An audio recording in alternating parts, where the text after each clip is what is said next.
All right. It says we are recording. Hello, everyone. Welcome to What Do You Mean by episode number 172. Brother Allistair Francis. We're going to go through dating, narcissism, questions about parents, and working out, and a lot of fun things. So, you guys already know who Brother Allistair is. Brother Allistair, you just want to say hi? Hi, everyone. Good to be here with you again. All right, we'll get into it. Last time we did this took forever, so we'll just get into it and have fun. Right after Yeah. we pray, I just forgot the thing because they didn't see the prayer we just did. So we'll do a prayer, and then we'll go into it. All right, let's pray. Lord Jesus, once again, we ask your blessing to be with us, Lord. Thank you for this opportunity to talk about things that are pertinent to this generation. We ask you, Lord, to be with us and give us wisdom, understanding, and the words to speak, and the understanding to know what one another is saying, and to be able to give off the correct thoughts for your children who are in need. We realize we don't have all the wisdom. We have that which you have given to us, but we depend upon your Holy Spirit. So be with us this evening. We ask it in Jesus' name. Amen. Amen. All right. Well, it's So evening on my end. you what? I say it's evening on my end. Oh, yeah. Good afternoon here. Good evening there, and it's good morning somewhere. And okay, so first question is going to be does working out and looking good actually matter for a godly guy or girl, or is that just vanity? Because we have a we have a lot of people who are pleasantly plump, and a lot of people can't help it. Some people can, and that's actually been something I've been curious about. Does that matter? People want to be in good shape. Um, I know it doesn't matter more than character, but these things do matter. I would guess that Solomon was probably in relatively good shape, but I don't know. David killed a bunch of Philistines. He's probably had to be in good shape for that. But also, there's the food. Like I know you guys have your food there, and our food here is a lot worse. Uh, like as far as health goes, but does it matter to work out for a guy or a girl, or is that just vanity, or what? Uh, I think um, I think appearance and fitness is really important as a believer, and I think appearance adds power to your message because I think you know that would be where I would go to first because before you get to meeting people to find a partner, of course, attraction is important. Physical attraction is important. The way you look is important. And I think more than anything, what a lot of humans don't realize is that appearance is a lot about confidence. So you can be somebody who, whatever your shape or size or, how you do your hair or your height, whatever it is. I think confidence is what is a lot more attractive to people than actual physical appearance. Well, that's some of my opinion, but in the world of mammals, appearance is very, very important. So I don't know how much you want to get into that, but uh, I also think if you had to go from some of the names you mentioned in the Bible, but I think if you had to look at in the book of Daniel, you had those Hebrew children who ate correctly. They didn't eat the king's meat. They drank good water. They did well in school. They flourished, and they were respected for the way they were living as compared with those Babylonians. So it's actually a good thought that it's good to be healthy. And I think as a believer, I believe that having good habits is an indication of somebody who's got their life under control as well. So I my opinion, that's important. And uh I think fitness is important for a minister. I'll say it that way, because you have a grueling job, and the stronger your body and the more enduring you are, um, you get good sleep, good rest, and you can function, on an in a really good way, because you're going to get called at different times, and you have to be fit. And I think the fitter you are, the longer you can last. So yeah, I think appearance and fitness is important. Amen. And I think I'll add one more thing. The prophet, I think, encouraged young girls to look as pretty as they could be, as feminine, and young men to be gentlemen. So I'm not sure exactly, does working out and good looking actually matter for a godly guy or girl? Is it just okay? I think when I look at the question, I'll say this: if you're talking about working out from the American perspective, do you mean like going to the gym and bulking up, and uh, Yes. taking protein shakes Yeah. Yeah. There's a and big, build? there's a lot of gym culture, like going there, setting up, posting pictures on social media of like, I just benched 325 or whatever they're benching, all this gym culture. Not saying it's wrong or anything, but like, does that matter? Or I, I I think so. When you get to that position where it's going beyond what is necessary, that's when it steps into vanity, right? Because you got to be fit enough to run from danger. It's- That'll be good, right? If you get married, you need to be fit enough to protect your family, and chase after a couple of toddlers, and you know have some fun with them. I think that's important. But I think, where as a young person, I'm just making light of it, but I think as a young person, when it gets to where you're spending hours and hours and hours in front of a mirror, and uh, you know um, getting into the culture of gymming and bulking up, and as a man, I think this is going to tend towards narcissism, because that's what narcissistic behavior is. It's staring at yourself, and I think it goes against the character of Christ, where I want to see more of Christ in me than all of myself, and then it gets to a place of pride and so on. But I believe there should be a balance. I love to be fit.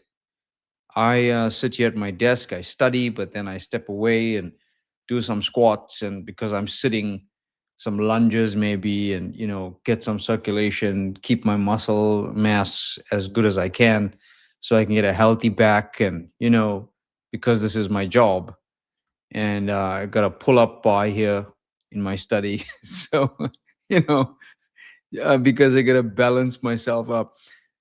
And if I don't, my skeletal system is going to crumble, right? Because my muscles won't be supporting my skeletal system. So those are those are important things to do if you have a job that's a lot of driving, sitting behind a desk, and you don't want to just let yourself waste away. So yeah, that's my feeling on it. But I feel like it should not get to a place where I'm obsessing over it to the point of it it crossing that line where it gets into vanity. Because I think as a young man, you don't want to get to that place. Um, because look, if our subject is dating, uh, an intelligent spiritual young girl is going to sense that you're more obsessed with yourself than you are concerned with her. So that's going to backfire really bad. But anyway, that's kind So of a good warm up question. yeah, thank you. How many pull-ups can you do? Uh, Pull ups on my body weight, I could do between 10 and 15 in a set. That's great. That's not really too much, but I could do about 3 sets of those. But by the time I get to the third set, I'm dying. And you're 50, right? 15, 1 5. I said, and you are 50 years old. I said, Oh yeah, yeah. I'm 50. I turn 50 in December. that's awesome. So I can do those pull-ups and push-ups, but I don't stress about it. I do it more for strengthening, So yeah, exercise is important, and especially when you hit over 50 and you're losing testosterone, you can't depend on your hormones to save you. So got to keep that circulation going and your muscles working. Yeah, so that's where I would say that's important. Yeah, let me see here. So there's a saying Mm. from Winnie the Pooh, of course, and yeah, yeah. What were you expecting? Not that. No, Winnie the Pooh. Yeah. Okay, what's So the saying? it is: you are braver than you believe, stronger than you seem, and smarter than you think. And so it's braver than you believe, stronger than you seem, and smarter than you think. And I hate this saying because it because, like, for instance, if I have a son who Mm. is failing, he's being bullied in school, or his little sister's being bullied in school, and he's not standing up for her. He can't even do a push-up, and he's failing in school. Yeah. And then I confront him about it, and he says, "But Dad, I'm braver than I believe, stronger than I seem, and smarter than I think." I'm like, "No, you're not." You are failing in school, you're not standing up for your sibling, and you can't even do a push-up. But you can become stronger. And Yeah. people with great fitness but no confidence, I've met those people where they gain a bunch of muscle mass. Maybe they were really skinny, or they lost some weight and they look really, really good, but the confidence just isn't there. I've literally mentored people like that. Mm. And one thing in my life that I go for is not necessarily trying to have the best looking thing or whatever, but to try to decrease bad things for me and Yeah. to not look terrible. Like, for instance, I do my best to have really good posture when I walk around, when I stand, when I sit, and that makes me Mm. look lighter than I actually am. And also trying to do like a kind of carnivore diet, losing some weight. Yeah. But I don't make it the main part of my life. Now, if someone can't lose weight, that's different. I still think they can try to do a carnivore diet or something like that, but that's just an opinion. But if they can't, then that's different.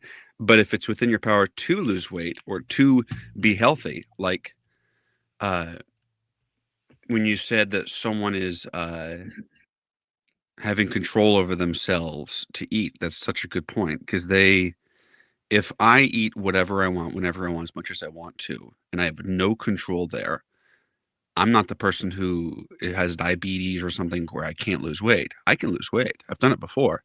It's Yeah. my fault, and that shows that I do what feels good in the moment without concern for what happens long term. And uh, I want to live long. I want my wife to live long. I want to be more effective, like you said, when I preach.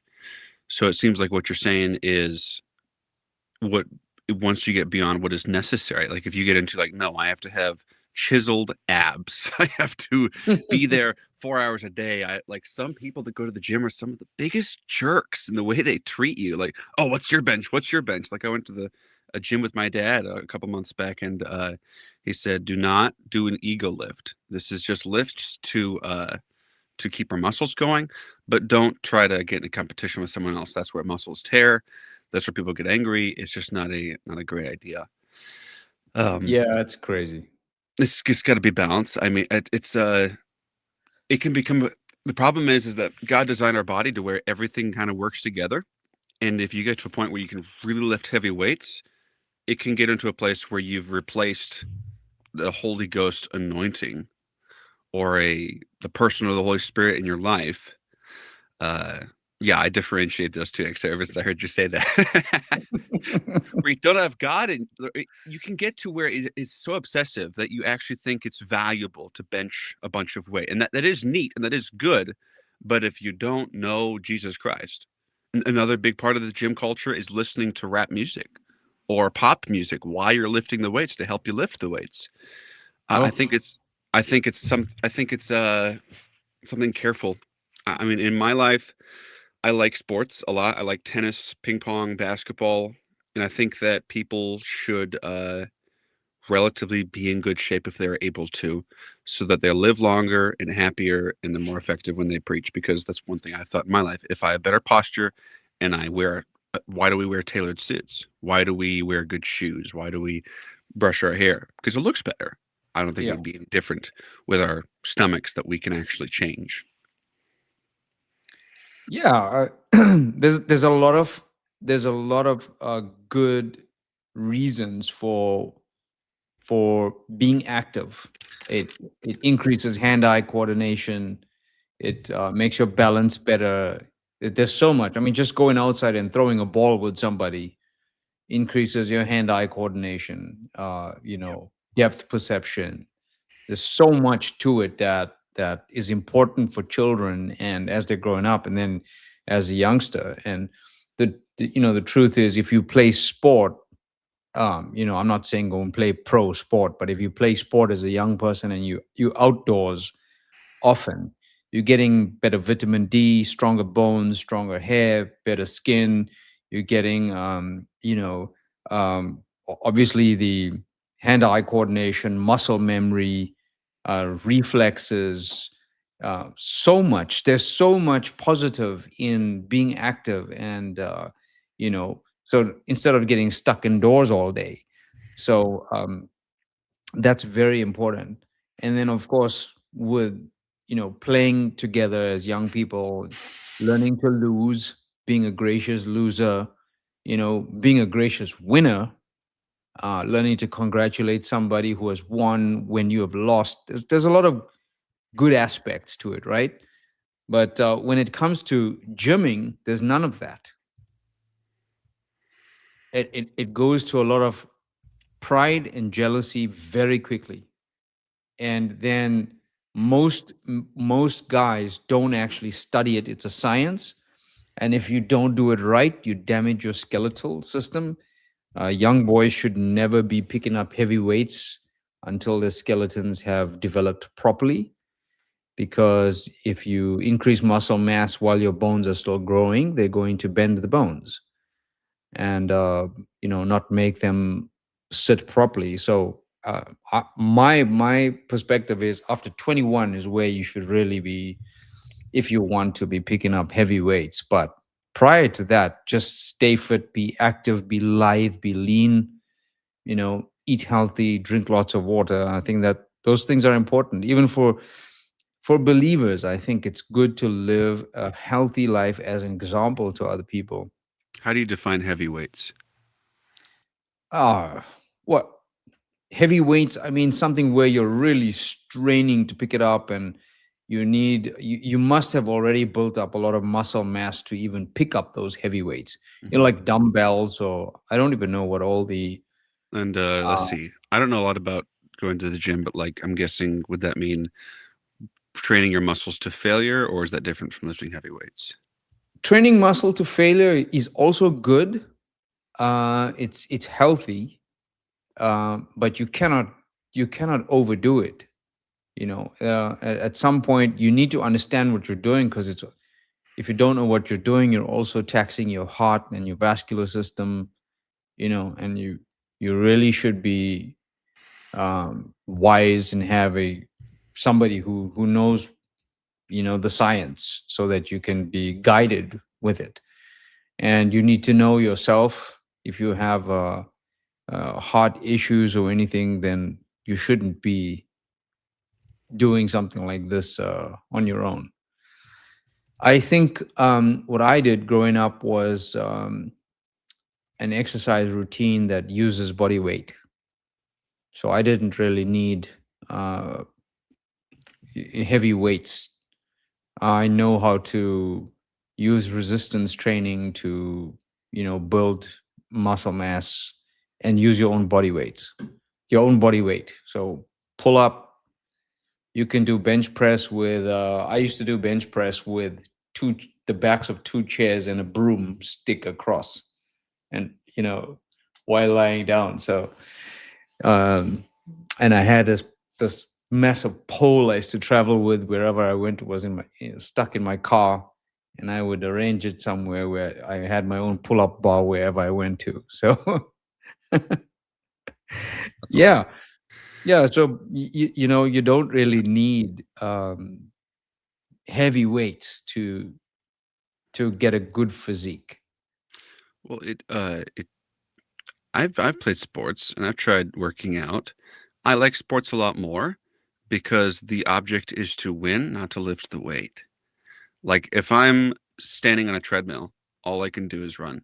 But if I'm playing tennis and I need to go chase after a ball, I will run much faster and not even hardly realize it to hit that ball back instead of running. That's just how my mind works. And I see what you're saying around the sports teaches you the ups and downs, and fitness Mm. doesn't have what sports have. I mean, it can get so fast and so quick. Like there was a time when I was at the gym and I tried to start going to the gym. It was my first time going, and I didn't know what to lift or anything. And some random guy told me, "Hey, come over here. I'll show you what to do." He had me do a squat bar. He didn't show me the proper technique. I had the worst back pain I've ever felt in my life, to where I had to like put multiple pillows underneath my back all night. I didn't go back to the gym again for years. I was like 18 or something back then. It was Yeah. very painful, and it can, but I never had that with basketball. Yeah, you have to know what you're doing. And if you're picking up heavy weights and your breathing technique is wrong, you can create hernias inside your abdomen. So that's why you need to know what you're doing, because if you're holding your breath while you're picking up weights, you can literally pop a hernia somewhere inside. Yikes. I mean, I know my Yeah. so when it comes to fitness, I mean, it seems like what you're saying, and I agree, is it's not the goal, Yeah. like the overarching point. It can't be the goal. It can't be like, oh well, I'm a guy. I'm this age, and I'm only 150 pounds. I'm so skinny. If I just got 180 pounds, that would be so great. I'd feel so much more confident. Like you're fearfully and wonderfully made.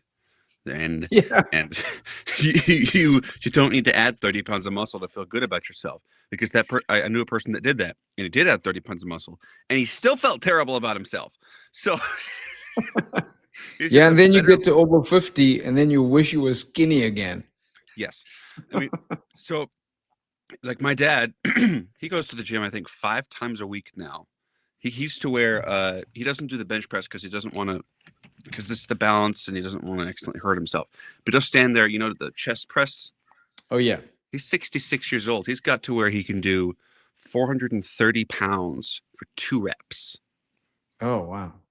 Yeah, it's even for a 21-year-old, 300 pounds is considered elite level, lifting. Yeah. But it's not the main part of his life. He'll when Yeah. he's doing that, he'll listen to you or or brother Eddie Biscoe or brother Branham, and that's like he'll start his day. He'll read 10 chapters of the Bible. I think he read the Bible almost 3 times last year. Uh, and then he'll go to the gym, do the lifting. He just has several different lifts for different parts of his body, and then he goes throughout his day. It's not the main part of his life. Like, Yeah. and God designed our bodies to where we can, and this will probably come up in the lust of the flesh stuff. Like, He designed our bodies to get relief and satisfaction and pleasure from doing different things with our bodies. And if we're not careful, fitness can take those same parts of our bodies and make us feel like we're actually doing something. And that is good in part, but feeling good from lifting something is not the main part of your life. I feel good when I win a tennis game, but the main part of my life is this. It's the preaching, it's the podcasting, it's the singing. Those things are supplemental. Yeah. Yeah. And like I said, you've got to know what you're doing. If you don't, you start pushing up, getting heavy weights and doing a lot of lifting, and then you're increasing your metabolism, you're increasing your appetite, and then you don't realize you're eating a lot to support all that muscle. And then when you stop, you're in for trouble.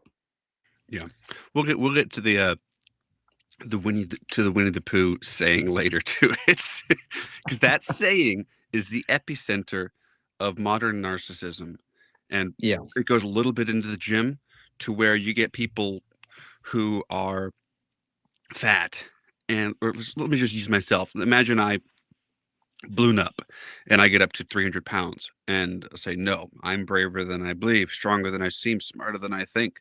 I am the bride of Christ. I'm okay. I'm just fine.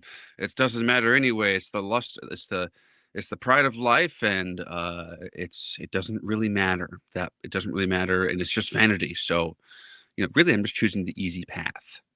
And My. because there's a level between what you are and what you can become.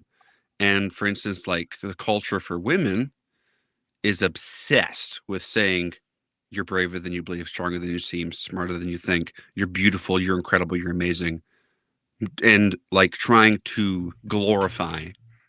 being overweight as if that's somehow normal and healthy when you can change it. Or living All in. right. All right. Let's see. So the philosophy of a stuffed bear. You know, they actually done studies that the different characters on Winnie the Pooh are different psychological conditions. I have no idea. Didn't know that? No. Which, let me see, I'll show you here. Which psychological things are each character in the show? I'll show you here. Braver than you believe. Well, it tells you you're already this. Yeah. So, Okay. Okay. So I can imagine this is like Pooh telling Piglet. yes, it's Pooh telling Piglet. Stronger than you think, you said. Yeah. Braver than you believe, stronger than you think, And smarter than you think. oh, stronger than you. Braver than you believe, stronger than you seem, smarter than you think. Stronger than you seem. Ah. What it is it's telling you're already this, therefore, and it makes you feel good. It can help you sometimes, but it can also get you to the point where you're ballooned up to 400 pounds. But hey, you're braver than you think and more fit than you believe. So stop killing my confidence. I'm a 10. I can see why this will be a point of contention with people who believe in like positive reinforcement or Yeah.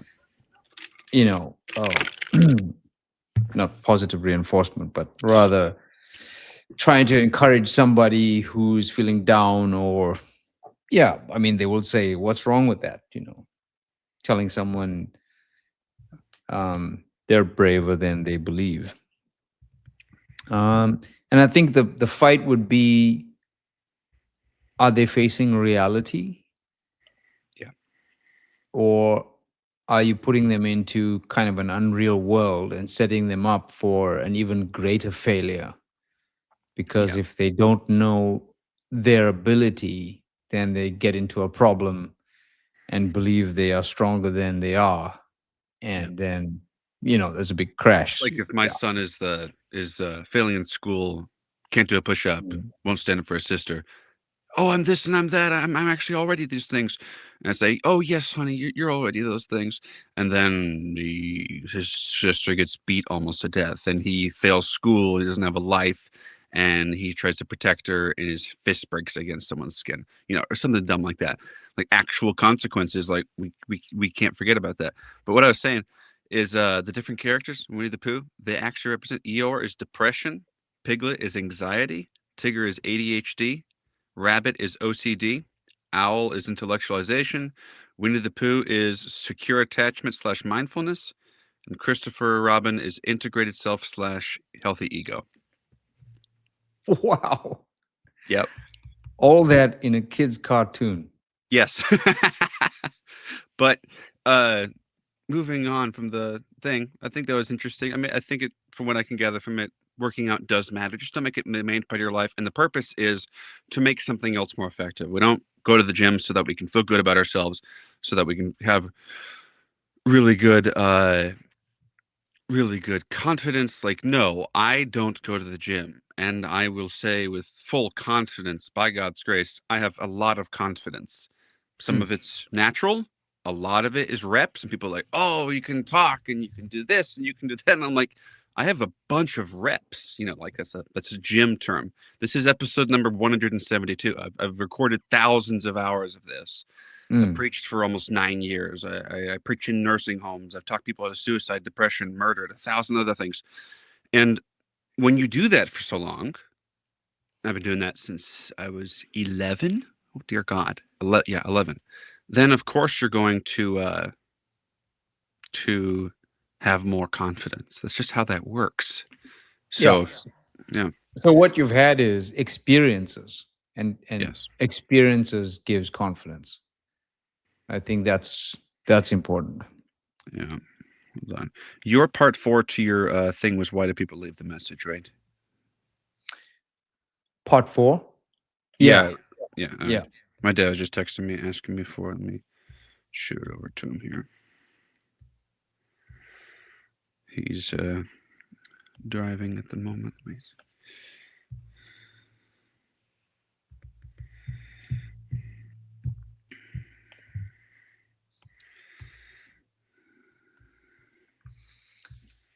All right.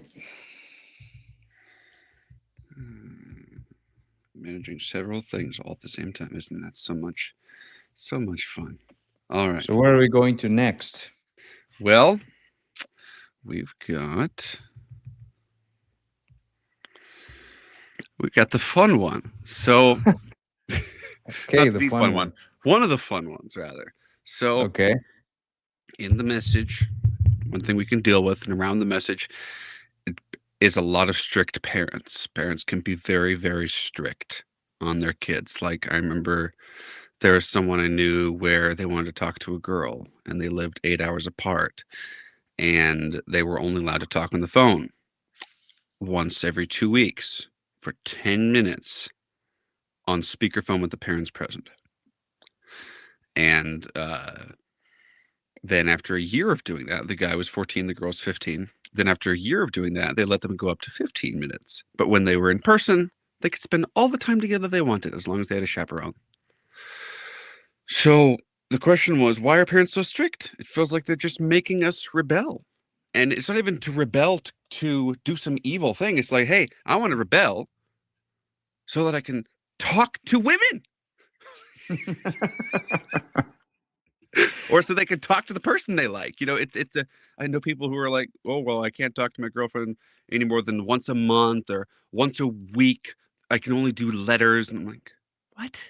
Well, of course, you don't want to get it to where you guys are, where they're doing evil things, but the balance can't be 10 minutes every 2 weeks. Good Lord. That's just, those are symptoms, Okay. I don't know. So I'm going to talk as a parent. Okay. You're not a parent.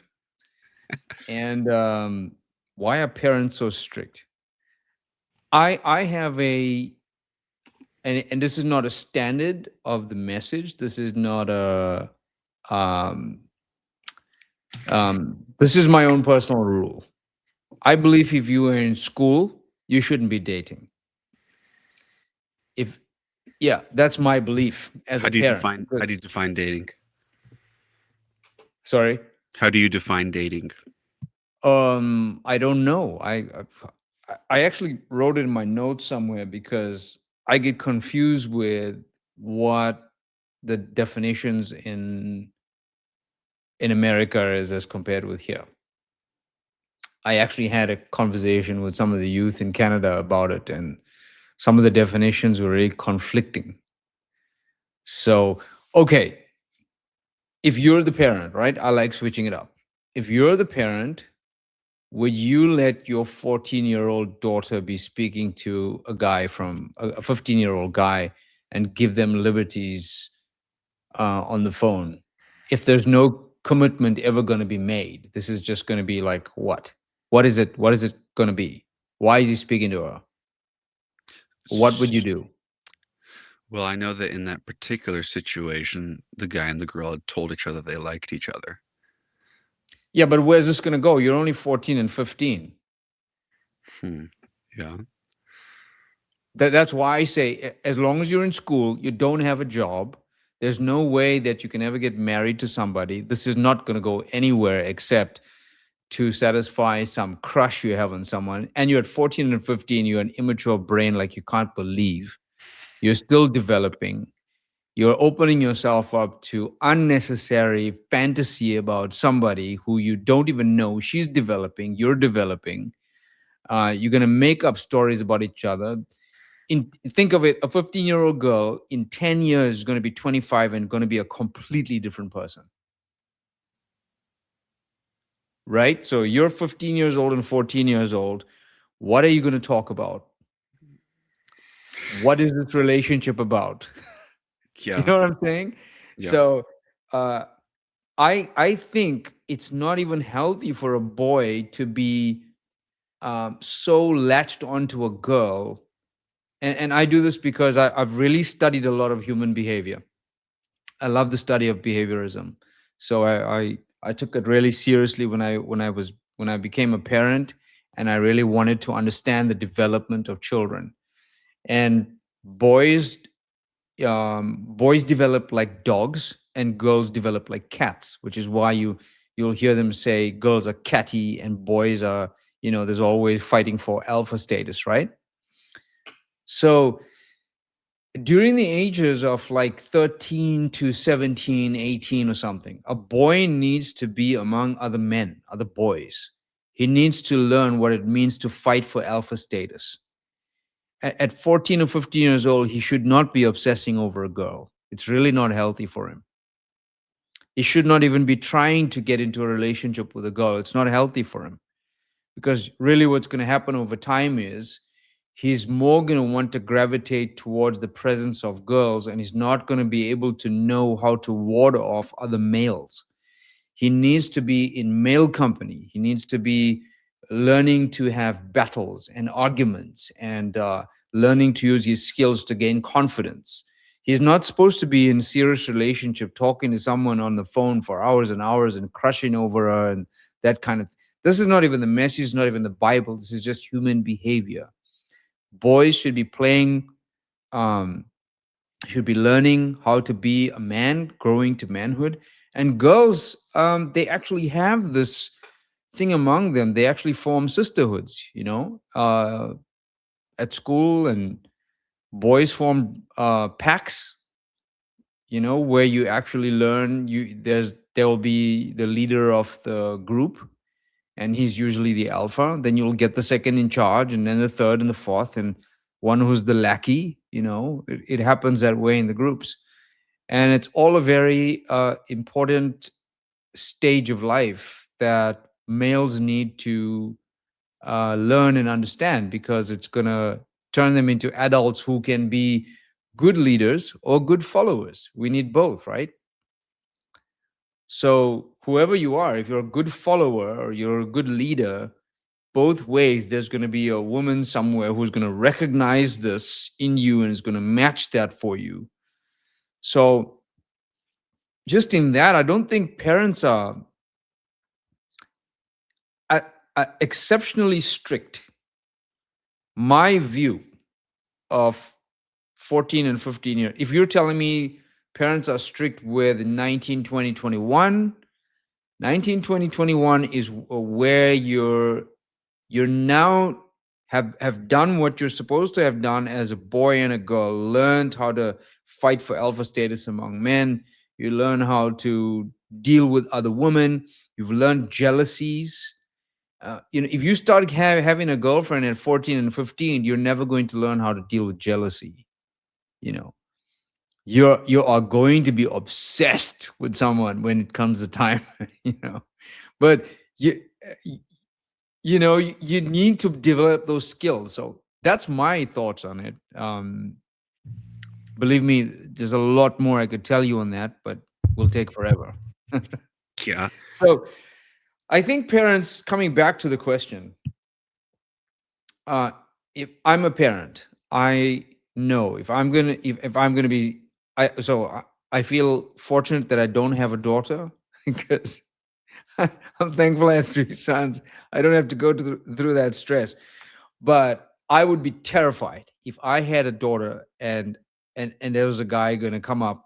I don't think I would immediately think this guy is worthy of my girl. Immediately he's going to be unworthy. I don't care. I don't care how good he is, what job he has. It's going to be. If I had a daughter, I would be very bad. I would be so protective. So God would have to give me the grace, honestly. But the other thing, parents now, I would say, in the message, let's say they're about 40, 50 years old. You got parents at that age or 30s. And let's say they have had history of dating and problems that they had. If they've had that in their life, they are going to become protective parents, right? There's two ways. They're going to become protective parents, or they're going to become liberal parents, because if they grew up restricted or something, they're going to say, I don't want my kid to go through what I went through, so let's let them be really free. And both ways, I don't think it's really good. And then I think when we were younger, and if we wanted to talk to a girl, it's going to be on a hardline telephone or write letters to one another. And frankly, I think it's good to write letters. It's Young people today don't know how to do that, so they don't even actually get to know how to construct thoughts and write it out on I did paper. that. I wrote letters. I've done that. Yeah, I mean, it's good. It's good to be able to construct thoughts, write it down so you can see it yourself. Talking on the phone, you can say a lot of stupid things. Texting is really dangerous, because it's instantaneous. It's quick. Whereas you write a letter and you wait a week or 2 weeks or something for them to get it, and then a few weeks for it to get back to you, and that patience actually makes you stronger than WhatsApp, Facebook, and that kind of stuff, where it's really breeding a different kind of culture among young people who are dating and so on. So I think where I'm going with that is, I think parents today who were born, let's say your parents were born in the 70s, the 60s, 70s, 80s, the lifestyle we're looking at today, they're not used to that, because they don't, it sounds too dangerous. Your kid has a cell phone, more than likely they're going to send inappropriate pictures. If they think a girl is manipulative, she's going to do something to make him break his testimony, or a guy is going to do that to a girl, and parents are terrified. I would be terrified. So okay, so to be not even terribly old fashioned, I would say, just from being a pastor and a counselor and seeing the amount of problems I've seen among people, if I had a daughter, she's not dating until she's finished school. Done. She's not getting involved she's not having a boyfriend until she's done with school. That's high school, And you mean? yeah, high school. Yeah. High school. And until she's ready at a marriageable age. I just don't see the point of having a boyfriend and a girlfriend while you're in high school. I don't see the point, except to fool around. Yeah. So, and we'll get more into it with the narcissism thing, but it's value without cost. Yeah. It is power without character. Is talking to a girl before you have the ability to provide, because then you have access to her. Yeah. But it's not through responsibility, it's through attraction without responsibility, which is satanic by definition. It's power apart from character. There's no Yeah. character there. It's just Yeah. Yeah. attraction. Of course you're going to get obsessed. There's nothing else to do. I think that what you're saying is exactly right. And honestly, like, what I wish, because I grew up and I've in my life, I've seen and I've witnessed and I've helped people through very difficult situations with parents Mm. in and out of the message. And no one's trying to do anything wrong, but like there's one thing that I wish that if all of them would do it, it would make it all so much better. And it's what you just did. It would be to explain it, Yeah. to say things. But what happens is they stonewall it and they say, "Well, we know that you guys have been talking for 10 months and you guys really like each other a whole lot and you're both 18 or over, but we're going to say you guys can't talk anymore. We're not going to say why. And if you see each other at camp, you can spend all the time you want together. But if you Yeah. try asking us about it, we're going to stonewall you. We're not going to tell you anything." That is like, what? But if they would just sit him down and say, "Look, we don't think you can provide for our daughter. And if you guys want to talk, we want you to show that you're serious. Because if you just want to talk to our daughter because she's pretty and she thinks you're handsome and you like each other, then no." But if you say, "Hey, yeah, I got $5,000 in the bank. I'm saving up money. I'm in college, or I do this job. This is what I plan to do. I really like your daughter, and I am serious." That is different. I would say if you can show commitment, but until then, friendships and talking to each other, and that's where it blends into like if you don't have youth your age, then I think it's friendships are important to be there. And like whenever I have kids, like from what you just told me and what I would want to do is if the guy can define intentions and capabilities of providing and he's serious, Yeah. then honestly, even if he's 14, I'll say, well, you got to be a little older. But if you're putting these things in there and he's saying, well, I work 40 hours a week in tree work, because when I was 14, I was working 60 hours a week. I was doing tree work. I was selling produce with my family from on our yard. I was doing my own candy business. I was studying the message for 3 hours a day. I was playing basketball in our yard for 5 hours a day. I was doing a lot, and I was only 14. I was doing a lot of stuff. I know that's not typical 14-year-old behavior, but I think if they're just talking to each other because they're attracted, it's value without cost. It's like saying, yeah, go do drugs or go eat a bunch of cake. It doesn't actually do anything for you. But if you say, no, son, unless you make enough money to pay for the bills of where you live and you manage your money well, you can't be official with my daughter. Yeah. Well, you're right. Okay, to get to the first point, I actually wrote it down here. Forbidden fruit is the tastiest and the most attractive. Yeah. So if you just going to shut down your kid and say, you're not allowed to do that, I don't care, I'm the boss here, and this is going to be final, you're not talking to someone, you're not going to. All right.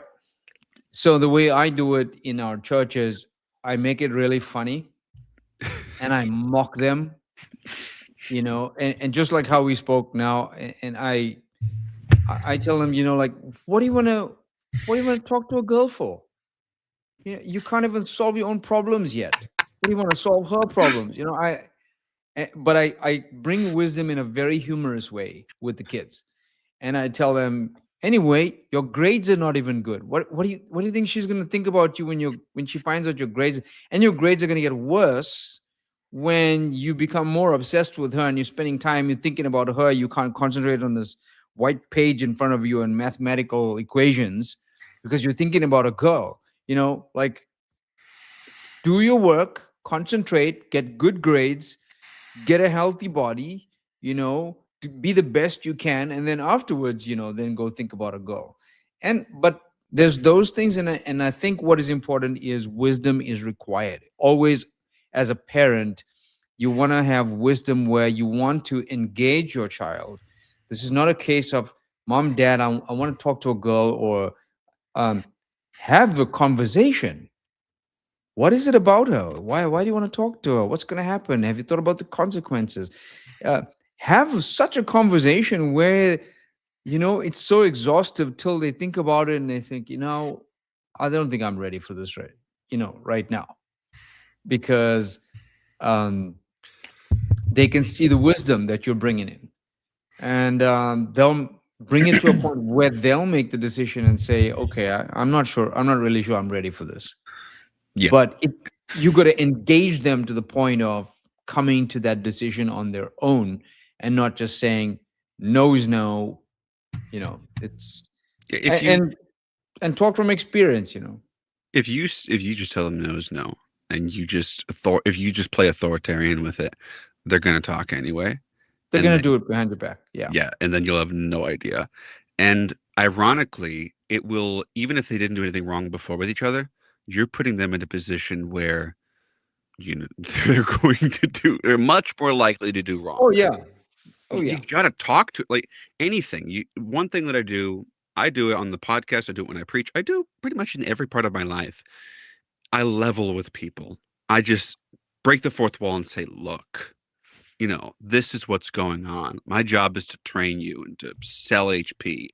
If you don't do this, I'll lose my job. I'll clean a bathroom. I'll do whatever.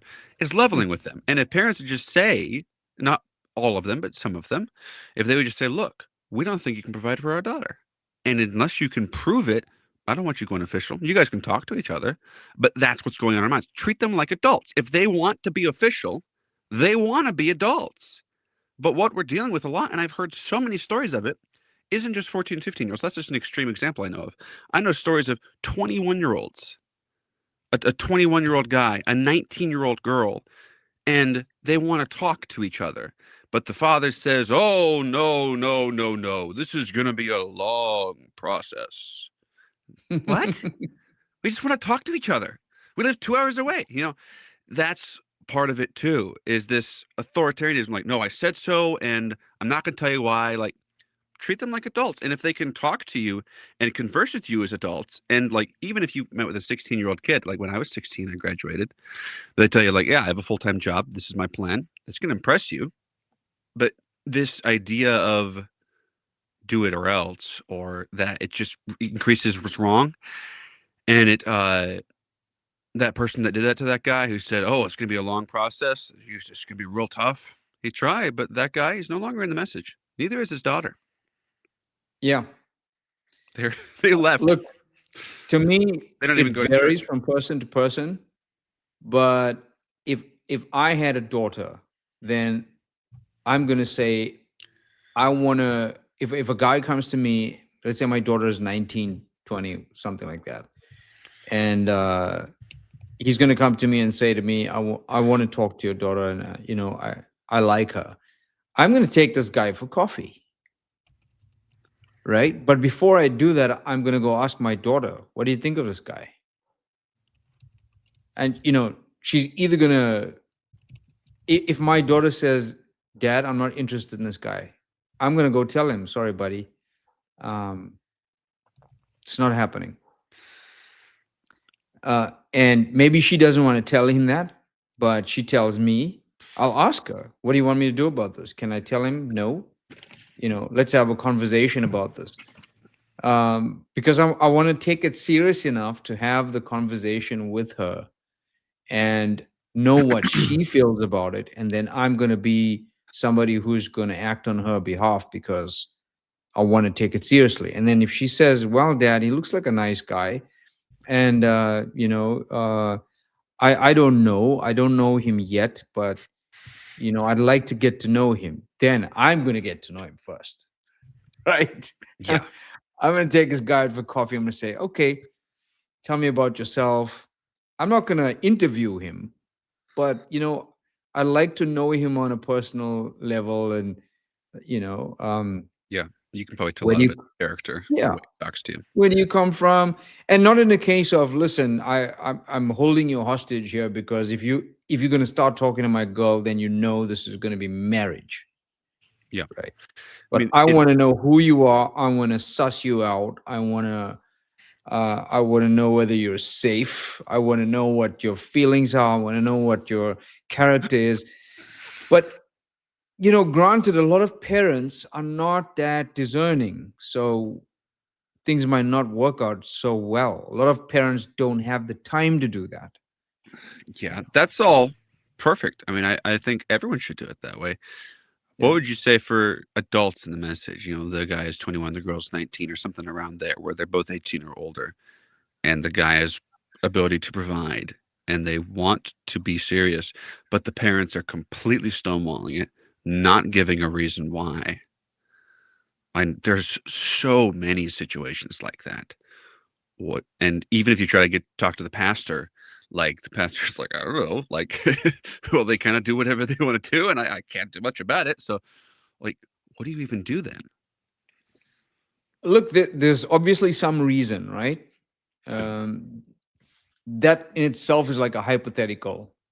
It's happened. That Yeah, you'd have to, yeah, but you'd have to know the specifics of it to be able to counsel it on the specifics.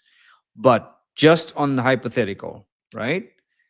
I would say there's obviously some reason why the parents are reacting that way. What is it? Is it they don't trust their child? Did something happen? Is there something that the guy needs to break through? So when guys come to me with an issue like that, I'm going to say to them, well, what do you want?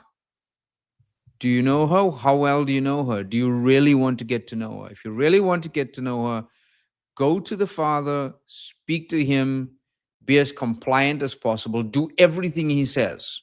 Like I said when I preached about it, if he says come back in 6 months, come back in 6 months.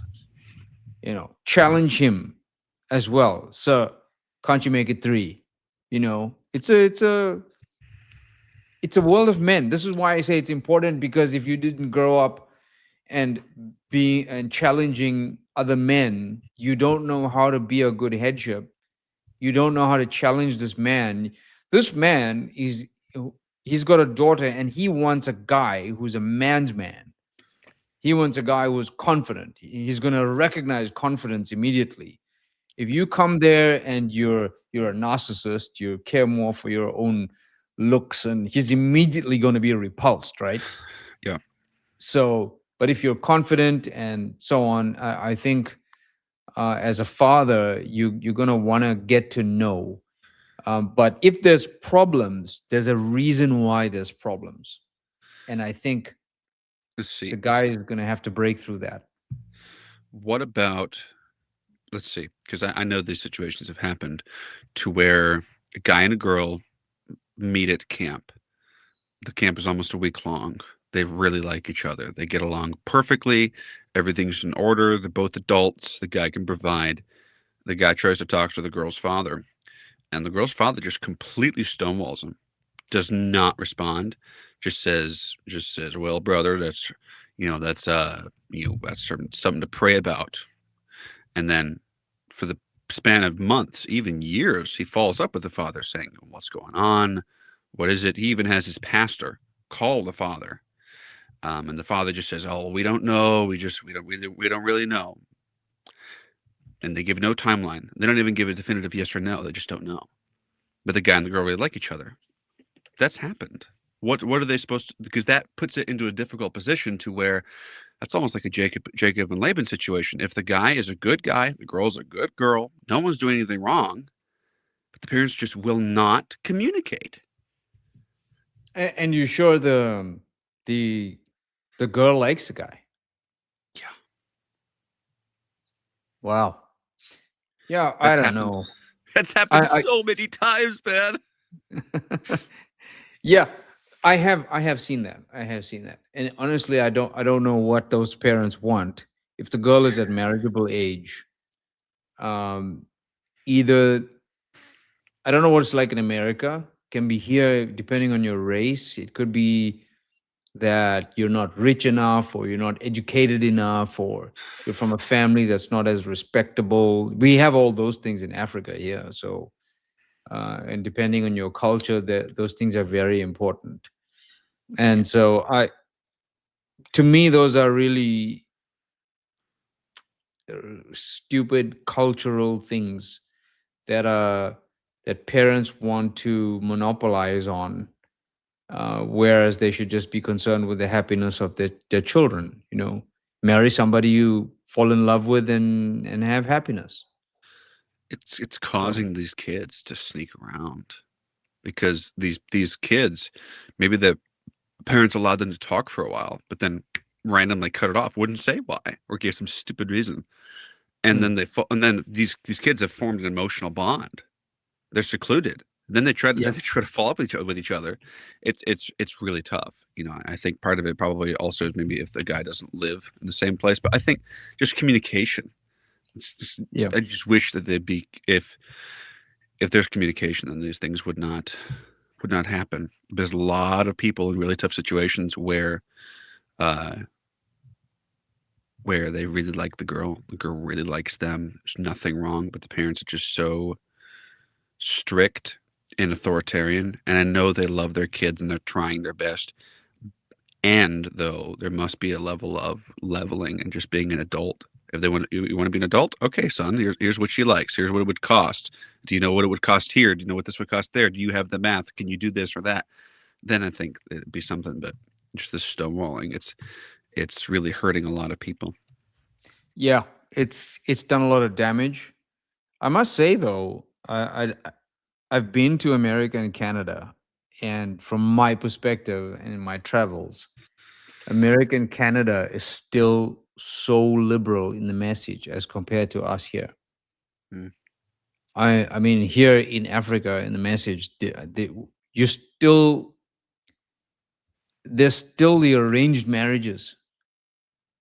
Well, Yeah, it's still happening, and even in the message, I mean, it's like a guy can fall in love with a girl, they've had contact or something, but if the parents had arranged you with somebody else, they can literally tell you that that's not happening. You are going to marry who we tell you to marry. wow. And the amount of trouble it's caused here is crazy. And that's not even a message thing, it's just a cultural thing. So, So the so what's your overarching advice for for people in these situations where parents are stonewalling the situation? there's no real advice except you got to know what you want. Don't frustrate yourself. If I go back to what the prophet said. If you love this girl and you know you cannot live without her, then you're going to do everything to get her, right? But if you're not sure, walk away. Walk away. I would add to it too. Don't don't be in love with the idea of who you want the girl to be. Yeah, Because when absolutely. they remove the girl from your life and you can fantasize or hope or wish or daydream, you will get in love. You'll be in love with the idea of who the girl is, and she's more than pretty enough to keep the fantasy going.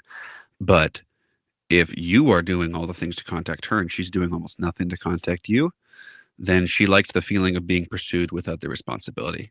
And it's probably time Yeah, to move on.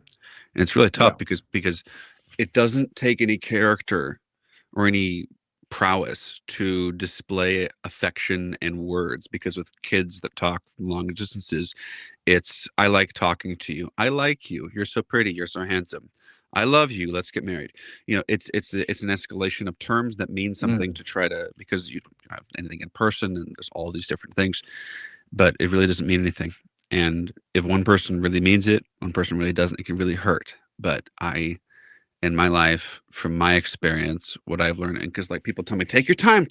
That used to make me so upset. But Hmm. now I know what they mean. And what I've discovered is this: it's not even about the time. Time tells it, but it's about who the other person is under pressure when they're Yeah. correcting someone and they're right, when they're correcting someone and they're wrong, when they're being corrected, how they treat their father, how they treat their mother. We'll get into the narcissism part later, but how they treat blame of any kind. Uh, until you see all those sides of a person, you don't really know them. And I know that from a lot of personal experience and experience of seeing others, of when I'm like, hold on, this person that you just showed me that was under pressure, that's completely different than the person I thought I knew. Yeah. It's because, Yeah. and you wonder, like, oh, they said I love you. They said they wanted to marry me. Yeah, because it felt good, not because they meant it. Even if you did, that's why I gotta build it off of stone. And that's something I've learned personally in my life through a lot of pain and suffering. Yeah. It's easy to fall in love with an idea. Yeah, So you need to know. And I think we're probably going to get to some part of the conversation where we're going to define what dating is. yeah. That's important. The That's dating, very important. I can't give you a definition. There's so many different ideas and things, and we'll get there. Let's see. So we just basically answered the next question that I already had came on there, so that's perfect. Uh, and also these questions aren't meant to be conclusive, guys. We can try to make them conclusive, but I have Brother Alistair's email. You guys have my number. It's probably better just to email Brother Allistair. But you know, then you can tell Brother Allistair, whoever else, the specifics of any situation, and then they can help you a whole lot better. Because, like what you guys heard was the conglomeration of 1,000 different scenarios generalized, so we can talk about it. So we'll go through the when you're secluded from people, and then once we get to the physical contact and holding hands, I think that's when we will define dating. Yeah. I'd like to add one thing. When you're a young person and you're trying to talk to somebody and you're choosing somebody to marry, in that moment, you kind of uh, think that your feelings are all that matters, and that you want to uh, you want to tell your parent you don't understand what I'm going through, and that kind of thing. But what you don't realize is a marriage is two families coming together. It's not two people. You'll get married, you'll have children. If you haven't collaborated with your parents, then your parents who become grandparents are going to be estranged from you. You would have said hurtful things to each other. You must remember that after you're married, both sets of parents or grandparents are going to be there for every birthday party, every function, whatever you have together. If you don't remember, as young people, always collaborate with your parents. Understand that there's a greater amount of positives of collaborating with your parents. Include them in your decision. Discuss with them. Let them feel important. Don't exclude them, because that's when they start closing up and becoming more defensive and not wanting to allow you certain things. So you want to gain their trust. You want to keep their trust. You want to show them that you're responsible. You want to collaborate with them as much as possible, because the more they see that they can trust you, the more liberties they are going to give you, and then a stronger bond you will create. You also want your parents to love the person that you're in love with, not just like them. You want them to love them, because this is going to create the ultimate bond, right? And probably the biggest blessing for any couple is that your parents start to love your girlfriend or your boyfriend or whoever it is, your person you're going to marry. They start to love them more than you. That's like the ultimate blessing, because they become so. I'm just saying that in jest, but you want there to be such a bond between them, so that you can have the most amazing life thereafter. But when you start off creating a situation where there's animosity from before, then after you're married, it's just going to be more and more trouble. Believe me, from counseling, I can tell you 100%. The solution there is collaborate with parents from the get-go. All right. That's With right. that, And we if you don't have the ability to do that, and you feel too scared to do that, you probably shouldn't be doing that. yeah. They're just people, man. They're just people. All Yeah. right. Let's see. The next question, and this is near and dear to my heart, but I know it happens everywhere. What on earth do I do as a message kid when I am secluded away from people in the message and I'm supposed to find a mate? The situation, like, I know my situation, and there's plenty of situations like this. You're in a small church, you're called of God to be there, you have an abundance of responsibility, you only see kids at camps. On average, I'm only around people my age in the message, girls in the message my age, 10 days a year, maybe, depending on which camps I'm going to. And I know that I'm not the only one. There's a ton of places like that. And like some churches have 50 people their age. And so, like, how on earth are the people in that position supposed to find a mate at all? Because I have to travel 3 hours at a minimum to even go to a church that has any youth my age at all. So, what are people supposed to do in that position? Yeah, this is tough. This is something that has resulted from a culture. Um, and I think it's gotten worse because of the nervousness of your generation, the nervousness to commit. So because I don't know, there's several reasons, because there's a lot of nervousness on both the sides of both the guys and the girls. I don't know if whether it's like fear of losing out, maybe, you know, let's not commit to this guy, or let's not commit to this girl, because they're going to, maybe there's somebody better or something, right? I don't know. But I'm saying, if you go back like 100 years, you had in America, you would have had a girl living on a farm, and the nearest boy was like miles away. And the only way they'll meet is on Saturdays when they go to town, right? They'll be dressed in their best. They'll come in on a carriage. The guys will be in the street. Hi there, Miss Daisy, or something like that. And they'll only meet. Can you imagine meeting a guy or a girl once a week? Uh, and maybe the next week you're there, he's not there or something.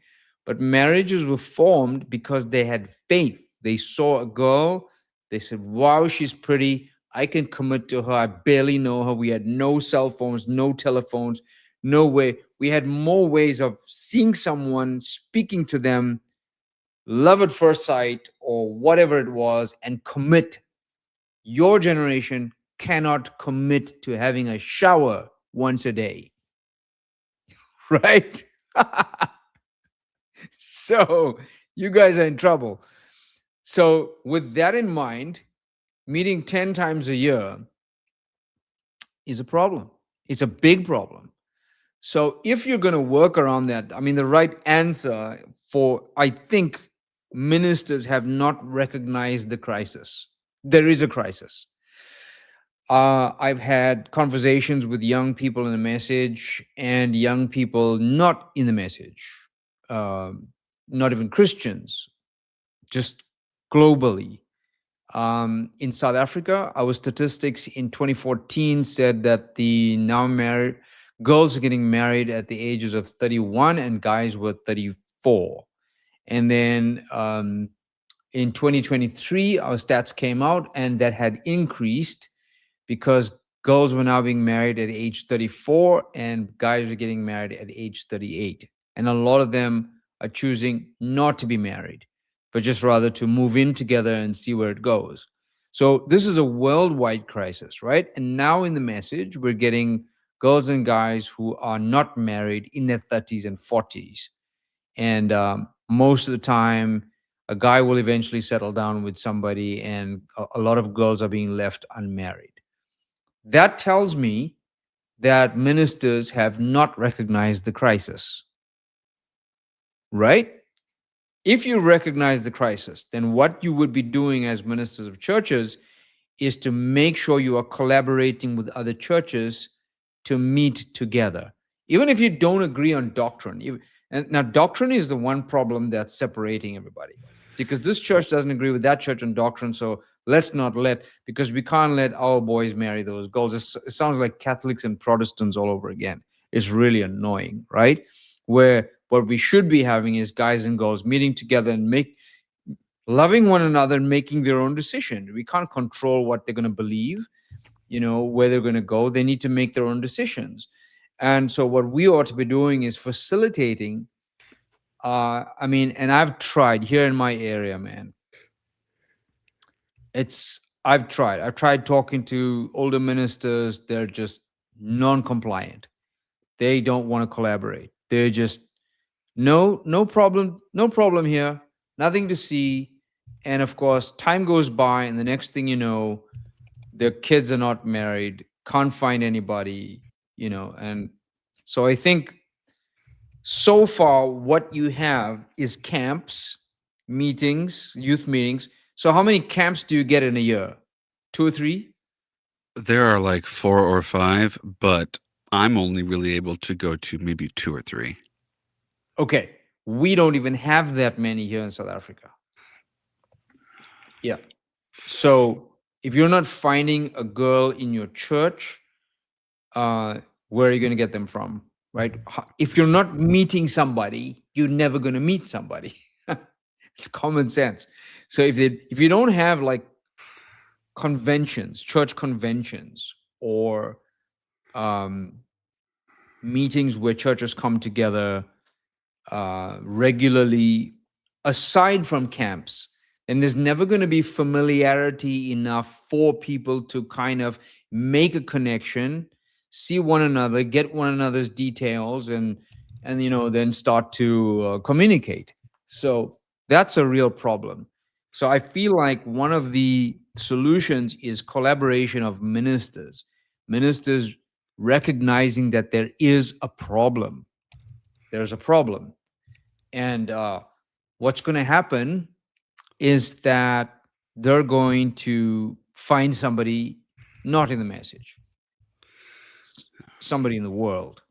They're going to bond with somebody because familiarity is going to create a bond. So if you're now working, you're in a small country town, you logically you're going to meet somebody who you are meeting frequently and create a bond, and the next thing you know, feelings, nature takes over. You're going to be fighting with somebody, minister in a message, but it's going to be, dad, but I love her, and she's the one I want to be with. No, but you have to marry someone in the message.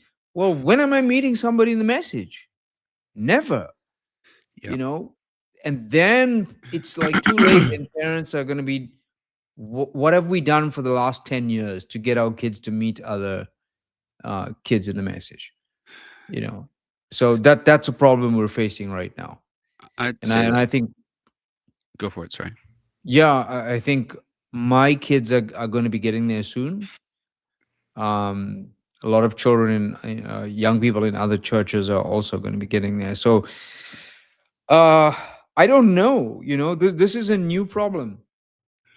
And I also, from as a pastor, I would like to hear your input as a young man in this generation. I've spoken to my boys about it as well, but I would like to know, like, what ideas do you guys have? What do you guys expect from us ministers? What would you like for us to do? Do you guys have any ideas? That's what I want to get from these discussions as well. Is I really want to hear what the new generation thinks, and I want to collaborate with you. I want to be able to work with you to know, because, and I must say, you guys are a lot more articulate than we were when we were kids, and you have a lot more freedom to say what you believe and what you think, and you have more medium, in terms of social media to speak to ministers and so on, and actually get your ideas out there. So I say go for it. Yeah. Well, thanks. I mean, to start, we have had some collaboration of ministers a little bit. I know my father with some other local pastors. My chair likes to fall down like very slowly. That's why I got such a great deal. Or maybe I'm just heavy. I'm not heavy. No way. Stay All on right. point. There you go. See, it's the weave. It's on purpose, right? It's actually a Yeah. subconscious technique I use. But it's happened some already. We had some people meet at one of our special meetings, and they're married with their first kid on the way. And my dad recognized, we've got all these, we can call them the forgotten churches, the forgotten kids. You got 600, 700 people at Brother Donnie Reagan's, and you got Yeah. 25 people on average across 10 churches around it. And it's some of it is good, and it is working some, and that is good. Camps are a hard place to meet others because there's such high pressure, because people hang out in their own cliques, and you have to introduce yourself because you don't have a clique of people to hang out with. Someone says, "Oh, well, just find your people and go hang out with them." I'm like, okay. Everyone is new for me when I go to a camp. What Like do you they can. mean? When I, you get to a camp, do they not arrange you in groups, like boys and girls in a group? what I mean, not really. Some of the camps, they just, hey, here's a gym. There's volleyball. There's basketball. There's bleachers. Have fun. And what happens is every church has a little group of kids, and they gather in their own little places, and we call them pods of girls because there's like 10 girls in a little gathering, and they're all sitting with each other watching the different sports. Some people try to meet each other, but there's just so much noise. And then whenever a guy talks to a girl or a girl talks to a guy, it's like, oh, he's coming off as obvious. He's coming off as desperate. I think that there's so many variables because of social media. In the old days, you would choose someone like, oh, I'm pretty, you're pretty, I think you're handsome, and then you choose each other and you build a life. Now it's like, I don't know, but does he smell good? Does he look good? What's his reputation? What do people think of him? Oh man, he just doesn't have a six pack. Or oh yeah, but she's pretty, but did you hear what so and so said? What? There's a huge gossip network. Um, there's so many things. As far as the ideas that I have, uh, we need it preached about. We Mm. need it acknowledged because What? That there's a problem? that there's a problem and that uh Okay, let me I can define the problem. I can define the problem for you. The problem would be number one, there's a pressure to marry somebody in the message, right? Number two, there's a communication problem because it's not that easy to meet someone in the message and then have the permission to talk to said person because there's a whole bunch of oversight. So then there's the frequency because you're not being able to see someone if you're not from a big church where there's a lots of people and there's other churches. So what do you do? And then of course, so that's the problem that needs to be defined. Is that what you mean? Like it needs to be talked about, or is there more to it? I'd say a solution would be it's tough because I haven't given a tremendous amount of thought. Um, I would say, I'll just say this. A lot of the doctrines preached about it are defined by the pastors and preachers' local ecosystem of 50 kids their age in their church, or they live in a place where within 1 hour of driving, you have 1,000 people that are your age within the message. And the doctrine's got to be like, I've almost never heard something preached or said that's tailored for that, what we're supposed to do. I mean, my idea is, hold on. I would say encourage conversation. Maybe they Yeah. could write, like in my mind, this is my idea. When you have a banquet or if you have a gathering, do a anonymous survey of the guys and the girls and have them fill out, I want to be approached by guys. I want to Yeah. approach girls. And then put those guys and those girls in a section.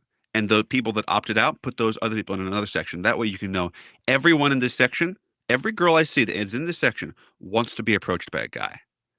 Because Yeah. what we're dealing with now is you'll try to talk to a girl and they'll be warm at first. And then the next day at the camp, it's like you don't exist anymore. You're like, did someone say something about me? Did they just hate me? Like, you told me you loved listening to me yesterday. We had a great time yesterday, but what happened now? Or you're at a table with them and they just kind of respond minimally. They get up and they walk away without saying anything. It's a strange thing. So you're wondering, like, did I do something wrong? What am I supposed to do here? But then another layer is you walk up to people and you say hi, and then they say, "Oh, well, you just talked to a bunch of girls. That David guy or that so and so guy, he's just girl crazy. All he does is want to talk to girls." Like, you talk to someone, it doesn't work. So what are you supposed to do? You talk to someone else, and then like, oh, well, they just go around talking to girls. I think it's a lot of the problem is they need to preach against this culture of that it's an evil thing to approach women and talk to them, or that it's automatically defined as, oh, you're interested in them, they're interested in you. Like, no, I'm an adult. I'm 25 years old. I have a lot of experience and responsibility, and before I can even know whether I could be with any girl at all. I have to actually know them as a person, and they have to know me. And that takes longer than, hi, how are you doing? My name is so and so. Yeah. Another thing that needs to be preached about is this idea. They call it Riz, but we'll just call it game. That game with women, and like, you need to know how to talk to women. You need to really know. I hate that. They act like that's a big deal. I think that's completely worldly culture. Women are people. They're not some, like, that. The word game or Riz came from hooking up with people. That's where it came from. That's the term. I I think never that heard of it. you never heard of it. Oh well, yeah, good for What's you. it called? They call it Riz, but the old Riz. term was game, where you're good at talking Oh, to women and persuading them okay, into okay. sleeping with you. That's where it came from the world. It's made its way into message culture to where, like, oh, does he have Riz? Is he good at talking to girls? Is he? And I don't like that, because then the game isn't honesty, transparency, the Holy Spirit in your life, purpose, but it's rather high. I know I'm like super out of my league to talk to you here, but what, can I get your name? It's all about ego. It's all about vanity. Yeah. Yeah, that's Okay. I tell you what's really lacking in this conversation is a girl. yes, Okay. yeah. That would be one thing. A girl's perspective. That's actually, that would be a solution. A girl's perspective of what do they want us to do? Because if I hear another person just say, "Oh, just get the Holy Ghost, get on fire for God," I'm pretty on fire, man. Good heavens! If we could get a girl's perspective as to what they actually want, then we Okay, could do it. I'll tell you what's the problem, right? When you have systems created for for boys and girls to meet and to get to know one another, right? Girls girls are romantic in their thoughts. They dream about this happening romantically.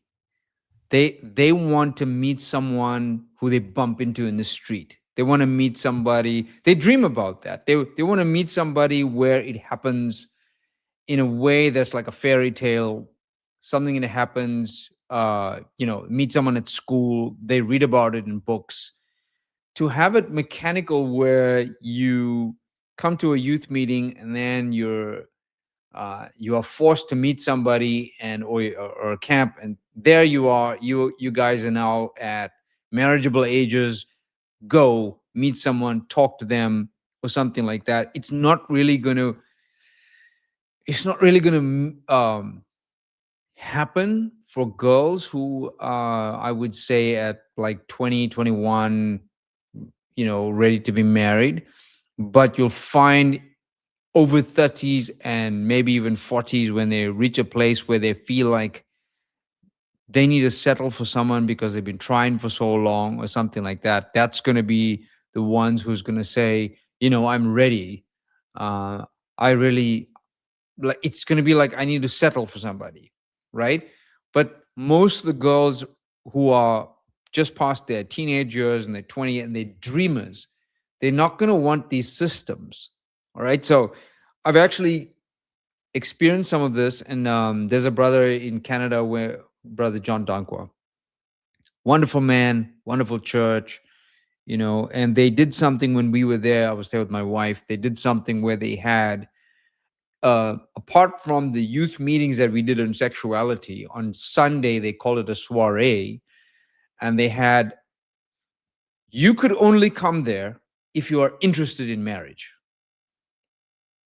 So you had to declare yourself as being interested in marriage. They literally had a meeting for only young people who were interested in marriage, who felt they were ready for marriage. So we all got together. It was such an amazing amount of fun, because all these boys and girls were, some of them got their degrees, some of them are doctors, some of them are lawyers, some of them are professors.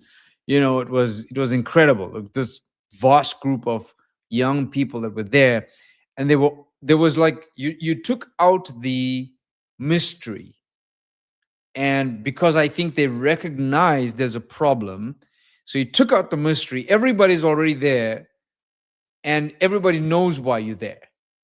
I'm here to find someone. I'm here to meet someone interesting. I'm open to somebody asking me, and of course the parents were okay with this.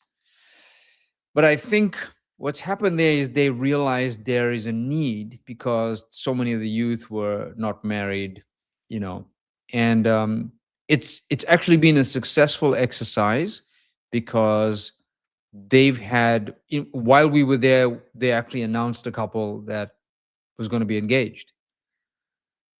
Yeah, and they were able to swap numbers, they were able to meet one another and chat.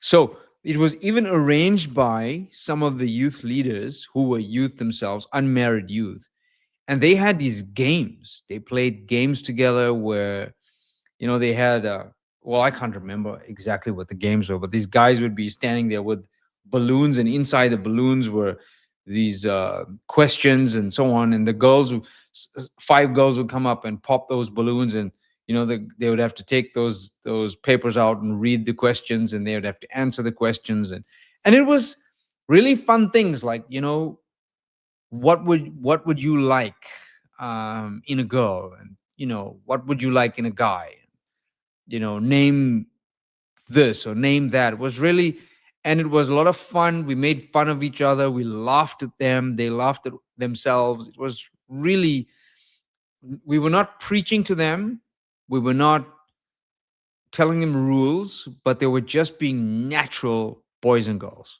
and it was a lot of fun. And they get to know each other, and then we had a massive discussion on defining dating and courtship and all of that, and it was really brilliant. So I don't know, maybe that's one of the solutions. I agree. I mean, that's Yeah. pretty much my idea personified. Is they have everyone there wants to be married. Because the problem is, and it's hard for anyone running a camp, is when you run a camp, you have the local ecosystems of hierarchies of kids and churches from, like, for instance, like a Jeffersonville or a or a Tucson or a Phoenix or a North Carolina. Like, you got like 20 churches in Lima, Ohio, all these different places, and they have their own hierarchies and way of dealing with each other. And then when you put all Yeah. these people in a camp, they have no idea what to do.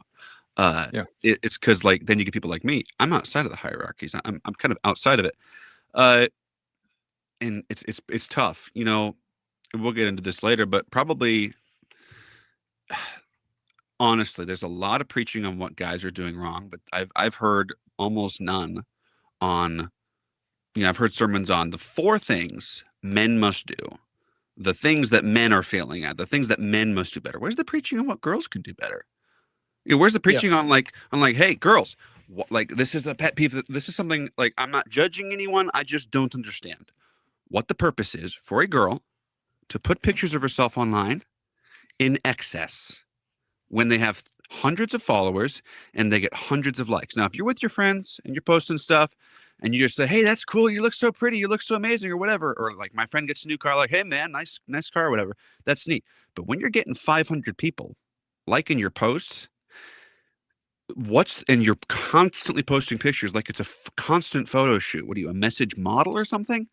I, I've heard a lot of preaching about what guys are doing wrong, but I've heard very little about girls. Oh, so let me understand what you're saying. So you're saying that this kind of new behavior is creating a kind of It's creating the same um, dynamic that exists on Tinder or other dating apps, where girls have unlimited choice, and it's like almost taboo to message a girl or to talk to one because, of course, they're going to attract so much attention and validation because of the platform that they have, and that'll cause them to devalue real human connection in person. so you're saying this kind of behavior, they're not recognizing that it's actually damaging them. Yes, I mean, of course it and, will. I'm a and they're guy who has becoming, yeah. I'm the guy who has a bunch of views, and when I don't have views, even though I say it doesn't, I try to make it not bother me. Of course, it bothers me sometimes. What did that do to a girl? Good heavens! Yeah. So you're saying it's going to lead them to, like, basically narcissism It can, uh, among women.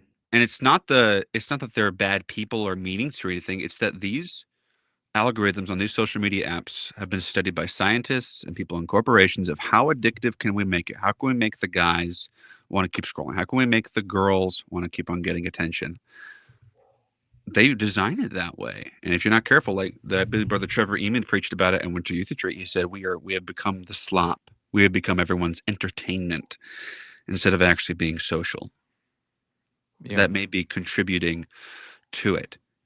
It's I think the main solution is to take all of these things underneath the surface that are the unwritten rules and that aren't being said and say them so that people can know what to do.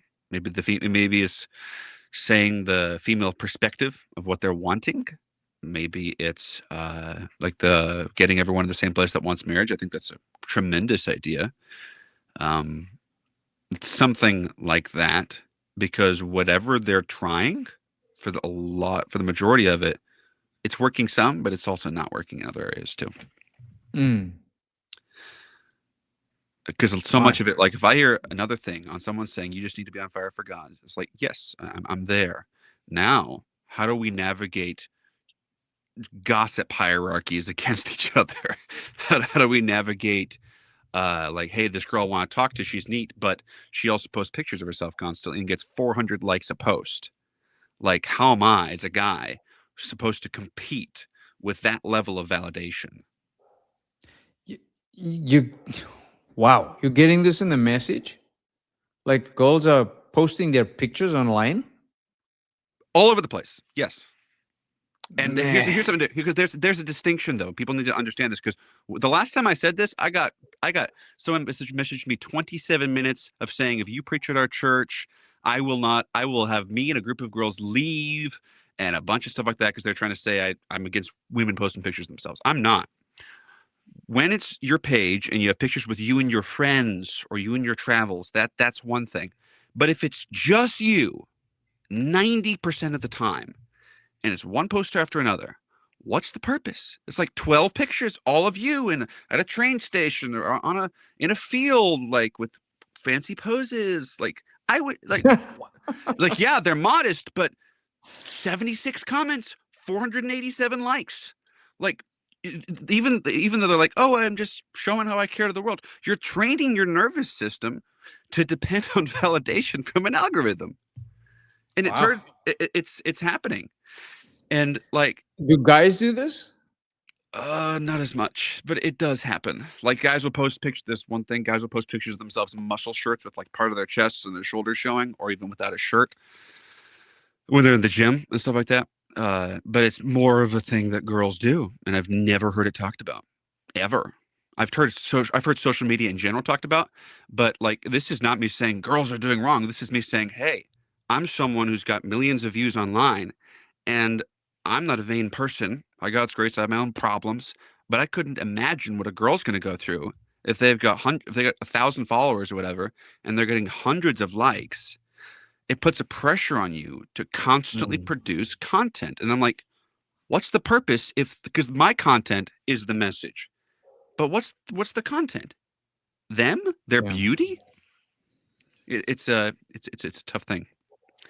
It's so dangerous though for girls to be putting themselves out on the, I don't know, are there some kind of control like are these pictures only viewed by their friends or can it be viewed by everybody? It depends. You can make the account private to where only your friends can see it, or you can make it public. But the majority of them, you accept follow requests, and then before you know it, you've got 500 to 1,000 or more followers, and there's no way no one knows that many people. It's just friends of friends and different things, and you got hundreds of likes. It's that can't be good for someone, and I Yeah. don't understand it. And then you try to message them or you try to contact them, and it's like you're trying to contact a celebrity.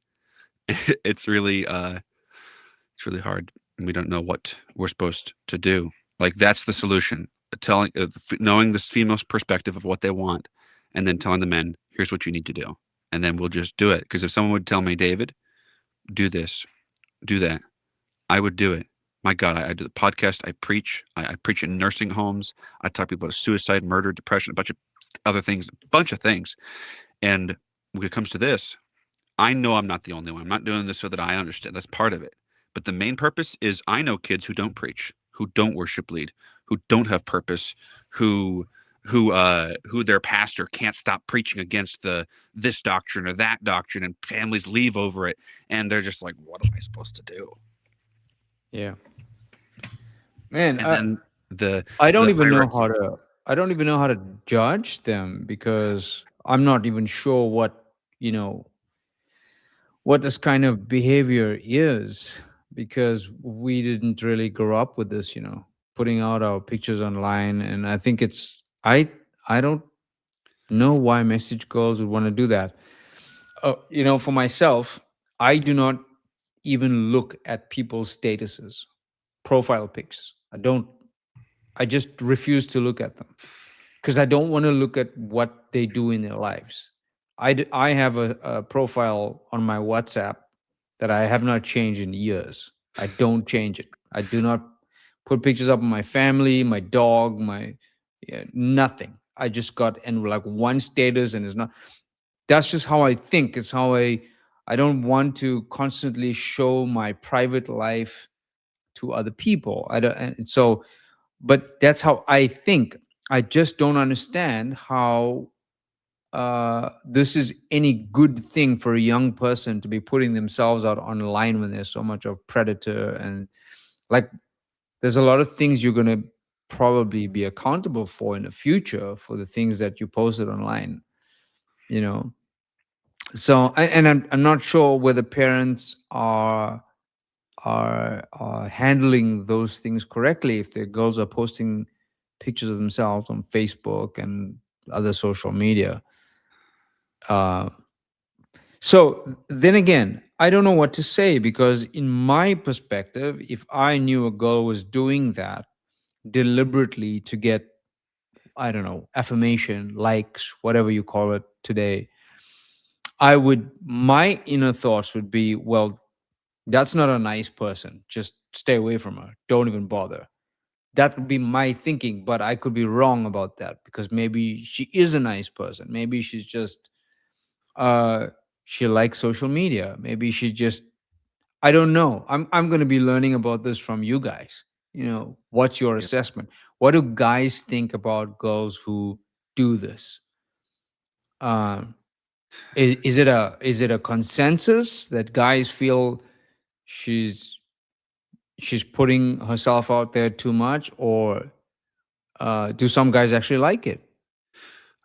Well, of course, some guys actually like it because they're not playing a good game of like marriage and honesty. I mean, from my perspective, it's this. I know of girls in the message, like my sister and other ones, that their pages are completely different because there's varying levels.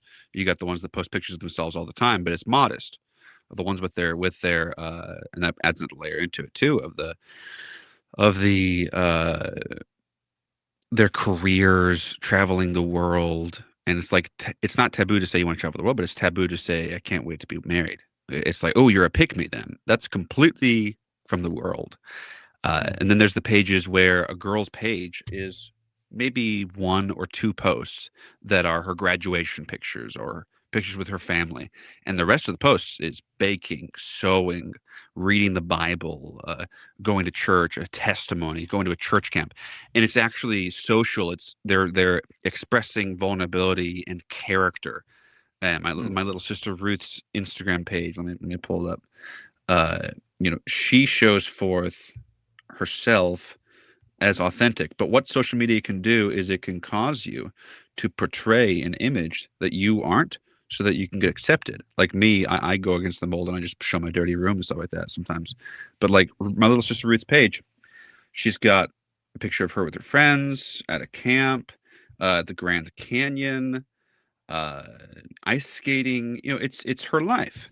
Whereas if someone's post is literally, hey, here's 100 posts of me Yeah, with some I get what you're saying. some catchy tone, like if you want light in the world, just flip the switch or something stupid like that. Uh, like what is the reason? It makes me wonder, like, why? Because if you have, let's just say you have 200 friends, 200 followers, you get 175 likes, whatever, cool. But if you have 1,000 followers and you have 500 likes, your attractiveness is the content for hundreds, if not actually no, thousands of men. They need to realize that their content is the content for thousands of men. And like the if there's nothing about God in the post and it's only modesty, they're showing forth, like, it's good if it's modest, some of it's not modest. I genuinely don't get it, because like there's girls in the message that I unfollowed because I'm like, all you ever post is what you look like in different scenery. I already know what you look like. There's no other content to follow here. And I don't know, man. I see. I'm not in these ecosystems. I don't go to these churches. I don't know. It's just the image that I see. I might be completely wrong, but Yeah, man. I, I I know girls who have hold character. on. I'm so backward here, right? Because you're saying that there are youth in the message who have social media accounts and you follow each other. Yeah, that's how it works. Why do you follow each other? Uh, that's just what you do on the app. The good part of it, like my little sister Ruth or someone that's intentional does, Now, is I mean, to, when I say why do you follow each other, I mean, what are you doing something interesting? Are you well, yeah, like you're keeping up with each other's lives. Like my little sister Ruth, this is how she keeps in contact with her friends, shows them what she's doing, and stays in contact with them, and it's a positive thing. And it can be, you're connecting with them, th're connecting with you, you're showing them what they're doing, but then and it's good. you can get complete strangers following you. But the difference is that Ruth's profile is private. Only the Okay. ones that she accepts can be there. What I was referring to is the one where it's private, but they have 1,000 followers, or 2,000 followers, or 5,000 followers, or if it's just completely public and all they post is themselves. It's They you're do that. They make them completely public. yes. Oh man. I don't know. I feel lost. like I mean, I I'm all for being completely wrong about it.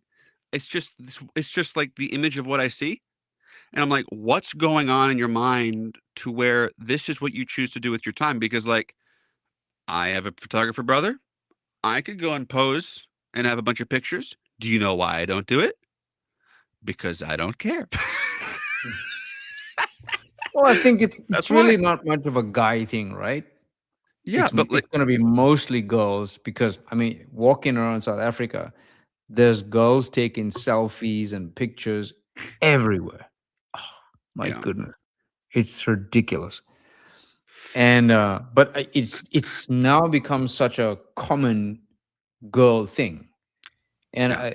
you I can't th- go anywhere without seeing a girl with a phone in her hand. I think the overarching thing is there's a lot of outward seeing of what you can see and observe, but what they actually want and what's actually needed is not being communicated or preached. The female perspective is not being shown, and we're playing a game of where's Waldo with the information that gets something and we don't know what to do. It's causing guys to move away from their home churches and just go to a church with a bunch of youth their age, because all the doctrine designed from those churches is designed for their churches, and that's good. But if you're saying, well, everyone should follow this, well, that's great. Yeah, I need to be friends with the people at my church, the 70-year-old people. Great. It just doesn't work. It can't Mm. work. We're the forgotten kids, and they're trying some, but to know the female perspective and what they want and the rules of what to do would be great. But there's so much unwritten rules, and we don't know what we're supposed to do. And then when we see those people posting themselves constantly, we're like, why do you do that? What's the purpose? And then you can try to text them, and what do? Ignore you, or ghost you, or be rude to you, or block you just because you said hi. Wow, this is a completely new world for me, man. I personally, I don't even get following each other. I feel like from where I come from, that's so invasive. Like I don't want so many people watching me. I feel like, um, and I mean, for me, it's already uncomfortable preaching. So other people are seeing us on YouTube and stuff. It's uncomfortable. there's a lot you are going to account for. But I mean, I can't imagine putting my family and my personal life online to have so many people looking at me. That's, to me, that's just uncomfortable, man. No one's trying to do a bad thing. Yeah, no one's trying to do a bad thing. It's a lot of unwritten stuff, unwritten rules, and So it's so this is exposed. just this is just a norm. I'm actually quite Shock. surprised that Yeah. it's in the message, It's the norm. and it's allowed, and there are people just doing this. Yeah. And Uh-huh. yet you're not allowed to talk, but you can allow your kids to follow other kids. That's crazy. Yeah. It's there. Yeah. But I There's guess if you don't even follow message kids, so you can basically follow unbelievers as well. you can follow celebrities. Yeah. You can follow pages dedicated to Michael Jordan highlights. You can follow just about anything you want. And then the algorithm will adapt to the kind of content you want to recommend you pages And that give you more of the that'll stuff. Yeah. yeah. Okay. I mean, it's so much of it is these unwritten rules, not knowing what to do, and you know, Man, I don't think any one of us ministers are going to know how to help you guys navigate through this, because we don't even have the mental capacity to absorb it all and tell you how to do this correctly. At some point, I think your generation has to recognize there's a danger, and you need to temper it. I agree. And I agree with your assessment on the danger it's bringing about on females, because I have noticed that. I have noticed this rise in narcissism among females, which is new because narcissism is usually on males, Yeah. but it's rising amongst females, and this need for power, for affirmation, for even manipulation of people, Yeah. victimhood. It's really rising, and I think what they don't realize, it's really unattractive to males. We don't like it. Yep. Male, It's you can be as pretty and as beautiful as anything, but when you have that character, just it's off-putting. it's attractive. Unfortunately, it's attractive to the wrong kind of men who can play the game of attracting females through charisma better than the genuine guys. And it literally causes women to associate normal men who are straightforward with being Mm. boring, and they'll only like guys who are trying to manipulate them.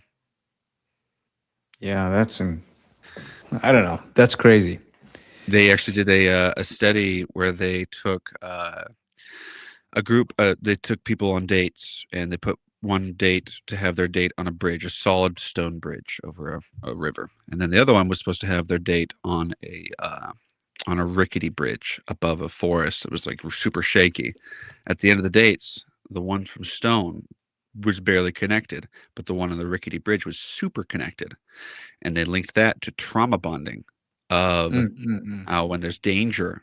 And what the narcissist can do is they can create danger by, there's love bombing. There's all of a sudden like something's wrong, and like, oh no, and it actually activates cortisol in the guy or the girl, and don't know what to do. Now we're almost at 2 hours. We can just speed run through these, or we can whatever you want to do, or we can go to the Yeah. next one. So, what else was there besides? So we've got holding hands, physical contact, defining dating, asking people out. I think we should normalize that. And then narcissism, uh, and then girls' feelings. I think we've covered some of that. I could tell you. Okay, if we go to the, I mean, I would like to talk about the dating thing, Yeah. because it's quite interesting to me. Um, how do I, as a young man, deal with a narcissistic girl? I would say run. Yes. There's ways to know. Now, do you want to define dating or And the other one, how do I deal with a narcissistic guy? I would say run. That's the way you deal with it. Okay. If you can't, you're trapped. Oh my goodness. Let's Run. see. I've listened to what you said on this, and I'll try to speed run through these real fast. When it comes to holding hands, physical contact, is it okay or not okay? What you said, and it really hit me, and it's changed my mind on it from what I was thinking before. Don't have contact that releases oxytocin and the bonding hormone, because that's designed to help you bond to your wife. If you uh, if you hug or touch or anything beyond a handshake, if you hold hands, if you rub shoulders, if you hug, whatever, if you cuddle, you're going to release the bonding hormone, the oxytocin. Yeah. And then when you separate, you're going to have this emptiness, this imprint that Brother Branham Oh talked yeah. about, where Yeah. you have this emptiness. Like, what happened? You feel so depressed, even suicidal, because that source of literal happiness is gone because you didn't save it for marriage.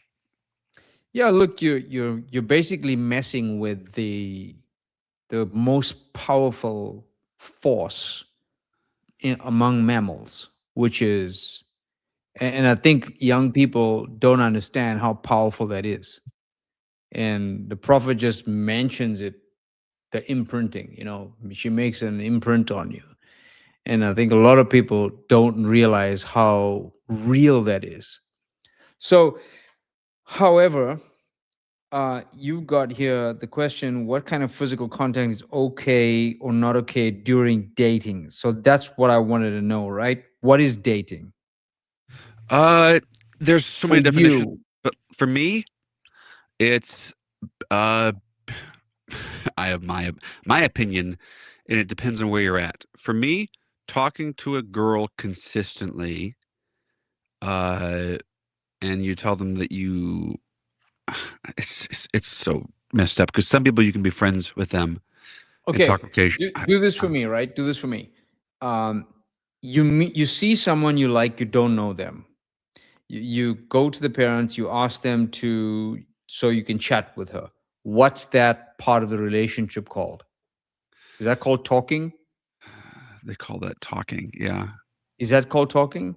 yeah. Okay, then when does dating happening? Is dating after you're engaged or before you're engaged? There's so many different things, but dating is before you're engaged. It's when you say you want to be official, like want to be my girlfriend, I'll be your boyfriend, and you're official, and then they can move on to say courting And so, when so how are you official? you said your boyfriend, girlfriend, and this is the To only who? girl you talk to, the only guy you talk to, the other person. So you said it to the other person. Do the parents know? Does the Yes, this is church? this is the place where the parents, the dad or the mom say, "Yeah, you have my permission to date my daughter." So this is now dating with the intent of marriage or to find out whether it can be. It's different things, but I would say find out whether it can be, and then courting is when you're very serious and you're about to decide whether or not you're going to propose. So, okay. If you're if you're dating with the desire to find out whether it can be and it doesn't work out, my question is, why would you put your hand on someone else's girl? Because it feels good. That's why they do it. You know this. That's because it feels good, and it doesn't So make it good, but why that's why would they you do it. go, let's use the worldly terms, right? Why would you go to first base, second base with someone else? She's going to be with somebody else who's going to love her someday, and you're just finding out, where is the honor, the masculine honor, in doing that with somebody who's going to be somebody else's? I just want to know what your generation thinks about this, because I thought about that. I was never going to do that. I wouldn't like it, I would right? say part of it is that the guy or the girl or both of them are just not. Maybe they weren't taught the right way. Also, they're Yeah. just backsliding and they just commit iniquity because it feels good. Also, part of it can be too that when you have a narcissistic guy or a narcissistic girl that's actively love bombing you and then abusing you, the only lever you have for any kind of safety is physical intimacy. Even holding hands or anything like it's the only time when a narcissistic guy or a narcissistic girl will shut up and not gaslight you or try to manipulate you is when there's physical contact or when you're doing what they want, but when there's physical contact, that can be part of it. And of course, you regret it later, but that would be one of the reasons. Okay. So physical contact is going to be used as a means of uh, claiming someone in a sense, Uh, like security and if you're I a mean, we're guy, trying to make it mechanical and define it, but I just really want to understand, like, where does your generation see things going? Like, don't you realize if you get physically involved with a girl and when there's a chance it might not work out, you've then scarred yourself and her. And more, I think what's wrong about this, especially in the messages, guys' reputations are not really a problem. It's the girl that gets scarred, and it's her reputation. And people are gonna say something bad about her, right? It's not really so much the at this guy. point, actually, in my experience, the girls are looked at as the and because narcissistic girls are the masters of image, they're looked at as the victim because they're masters at manipulation of victim narratives, and the guy is looked at as the bad person. In my experience of So what you I've mean like observed, this is what's happening today?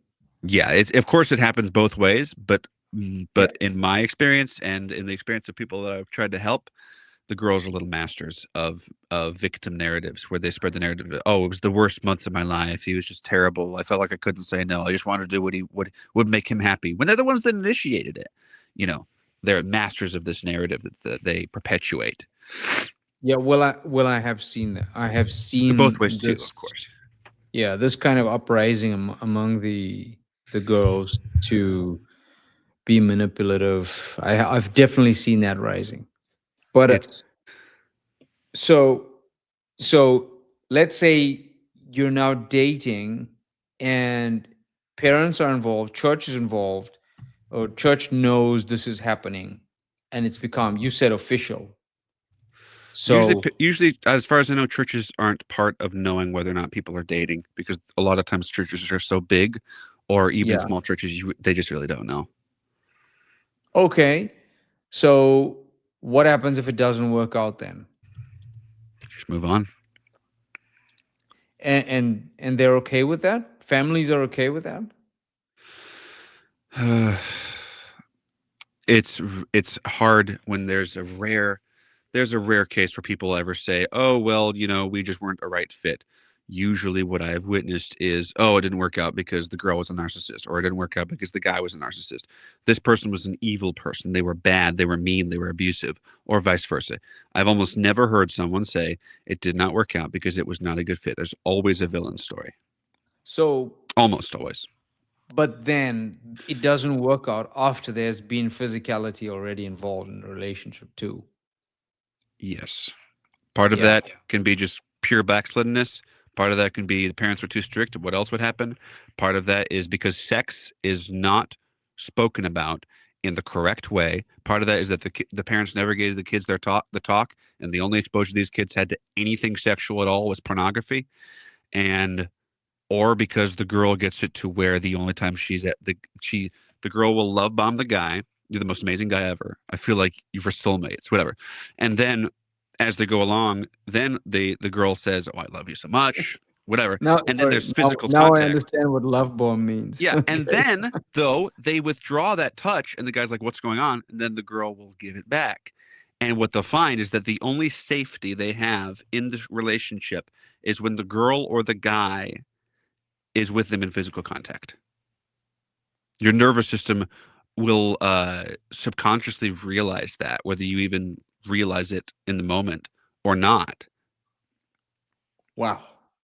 because they've literally trained you to be their emotional and sexual and physical gratification based on their approval and not reality itself. Because if they can Man. get you convinced that if they're upset, that you must do whatever they say, they've got you. So is this like widespread in the message, or is this just I don't know all of the things, but in my experience of seeing things, it is very widespread from people. The idea of blaming others and the idea of not taking responsibility for your own actions. The idea of, oh, my daughter would never do that. Oh, my son would never do that. It must have been the girl doing that. It must have been. No one ever says, yeah, you're just a couple of kids in a car doing dumb. You both knew it was wrong. You both did it. There's a lot more in my experience of, oh, oh, the I guy is see. just a terrible person. Oh, the girl, she must have been awful. Instead of just saying, yeah, you're two kids in a car that've never done anything before. What else would happen? Should never. Yeah. Man, that's bad. Yeah. All right. So then so we're not really sure what to call dating without a serious commitment, and then dating that has a serious commitment, because then when you have, you know, a relationship where the father of the girl has approved it, what I would think, because there's no rules on this, right? But what we do in our church is, I don't set rules for everyone the same way. I tell the father, I'm not responsible for your girl. You're the one that sets the rules. So you see the guy, you know their relationship, you tell them when it's time they can hold hands, you said it right. And only you're gonna know. Maybe she's 25, maybe she's 18. You're gonna know, and you're gonna talk to this guy. And then I listen to the father's rules that he set for the girl. Then I talk to the boy and I'd say, listen, guy, you want this to work out. You keep what this man says. You honor him, because he's gonna transfer that headship over someday, and you want to be honorable towards his girl, and she'll respect you. You'll gain his respect. Keep the rules, man. Then we can. So that's what we do, and I feel it works better than the pastor setting the rules for everybody, because you get some strong boys and girls, you get some who are weaker, you get some who are in a situation where they're maybe well off and they have jobs, or they're able to keep this, and then there's others who are not able. So I feel like it's the father of the girl who has the authority to set whether physical contact is okay, whether it's not, because he's the head of the girl. And then if something goes wrong, he bears the responsibility. The father bears the responsibility, but he's in the know. And then he has the decision on what to do as well. That's not a biblical or COD, because there is literally no guidance in the message or the Bible to tell you how to handle this. The There's different. only thing we know is that a father has the authority over his daughter. If it's done the right way, you can have some wisdom. So it's not for us to say, I'm just telling you, man, physical contact before marriage is dangerous.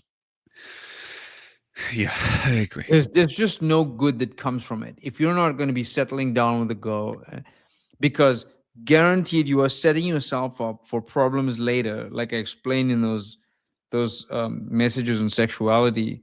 You don't know that what you're doing now is going to mess up a future relationship when you meet this person that you're absolutely in love with, and you feel like you know her all your life, and then you've been with 3 4 other people, and then when you confess it to her, you're gonna look in her eyes, and then you're gonna see this disappointment come over her, and then you're gonna feel like the smallest guy in the world, and vice versa. And it's even worse for a young girl, because you're gonna have to be accountable for all this.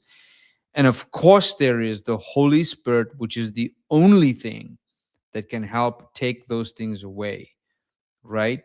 But I'm saying safeguard yourself while you're young, until you get to the point where this is the person I want to be with. I've made that commitment. I'm going to stand with that commitment. And then the father of the girl says, hey, listen, I trust you, man. You can take her out on a date. You can get back home like 10 o'clock at night. Uh, you have I trust you, you know. So then it's in your power whether you're going to hold hands, hug her, that kind of thing. I cannot condone it. I can't say it must go for everybody.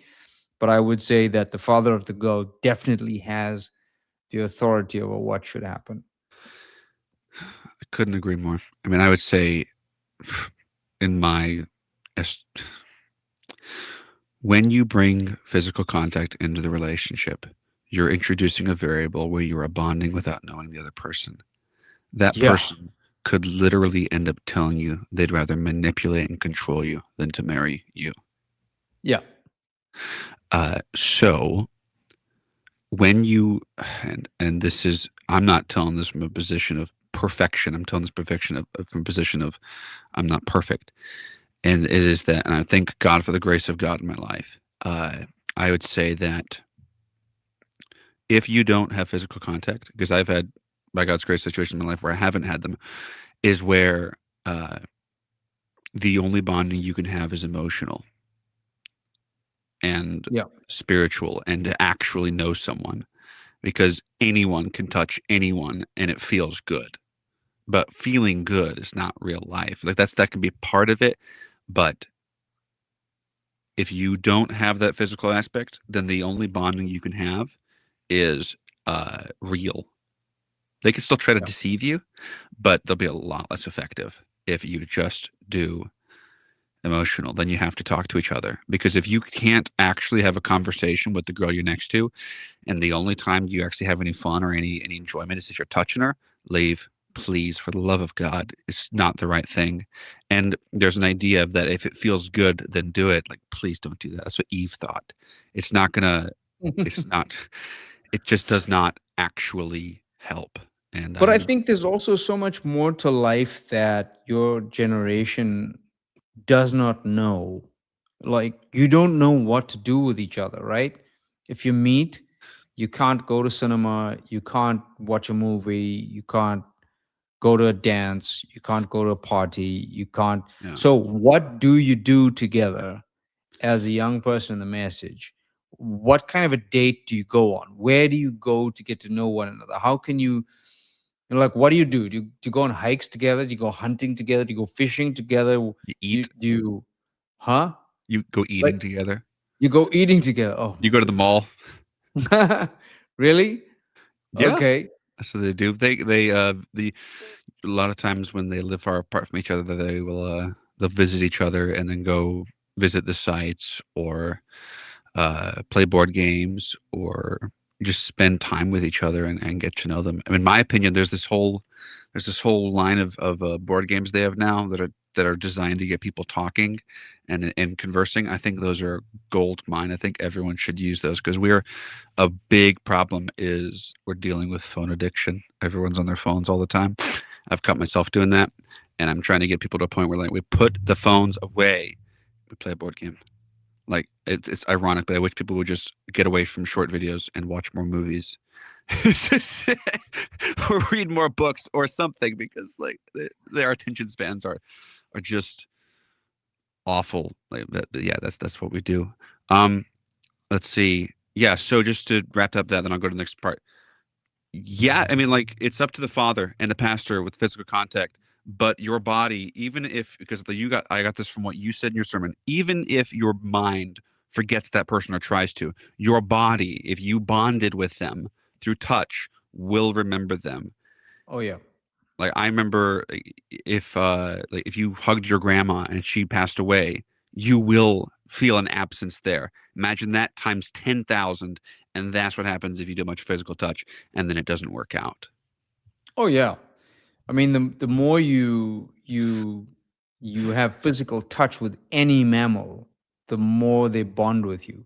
Also, If the other part was sex education, being honest and open about sex. If you don't get the talk, if people aren't open and honest about it, then you're going to get it from other sources, and it's not going to be good. I'd say that's one of the main causes of it, is that sex is just not talked about.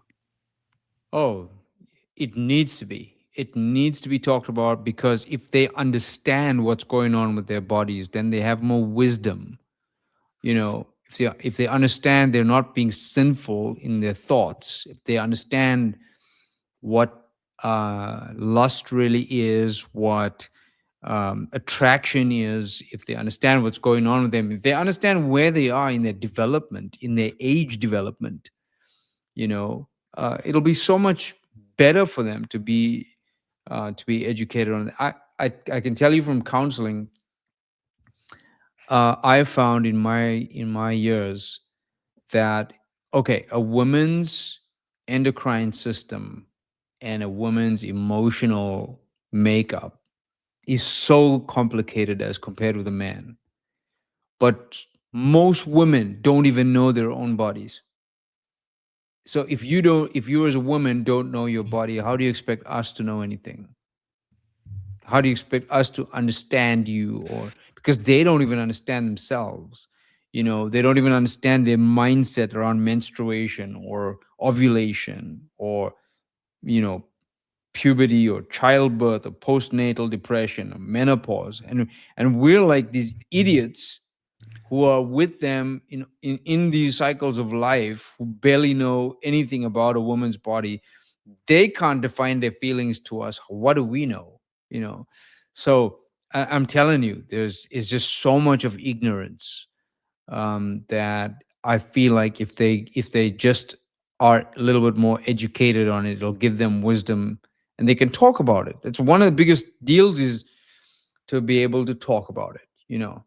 So like I even tell young people, like when you're doing mathematics and you're doing, or even in the message, you can do a mathematical equation, you can do a mathematical problem, and you can get the answer right. But when you are put up on a next to a whiteboard and you now have to explain to other people, there's so much more power in being able to talk mathematics. Like you can't stand there and say, well, this thing here is X and this here, so this is X times X and this will be X squared equals, well, this here is that. And you must be able to know the terminology. You must be able to know how to talk mathematics. Otherwise you're not really going to be powerful in it. And that happens with everything in life, if you can talk it. So if a person does not know how to describe life, they won't know how to talk their feelings. So they just bottle everything up, right?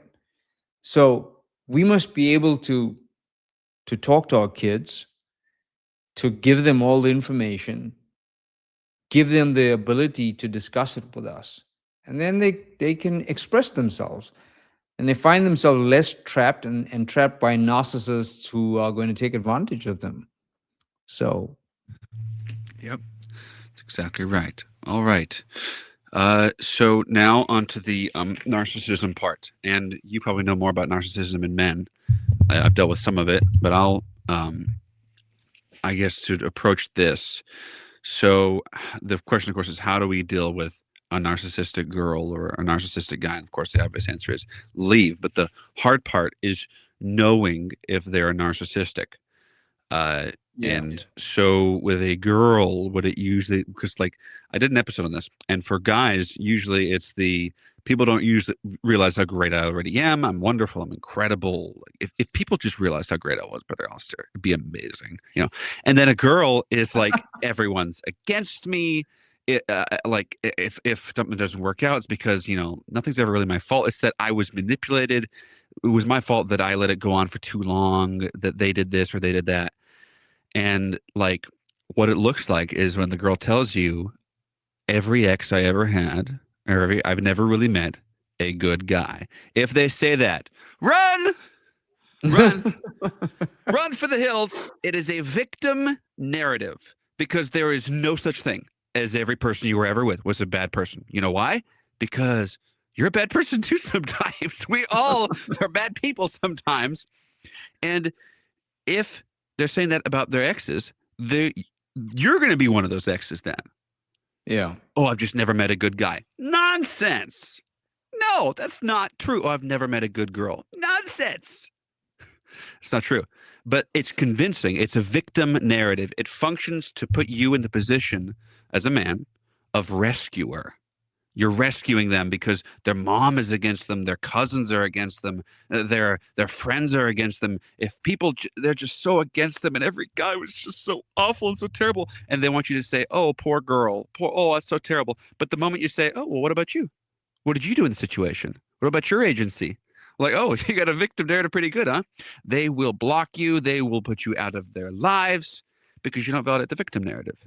But it's hard to see that because they're so sophisticated in their victim narratives, and you feel sorry for them because there's such good salesmen and saleswomen about it. Just an overview Man, for you. your generation is complicating relationships. Yeah.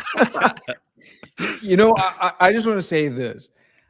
My real struggle is with this is in thinking about this is why are we getting narcissism in the message and in Christianity when the entire Christian experience is about humility and empathy and honor and integrity and understanding. Why are we getting narcissism on the rise?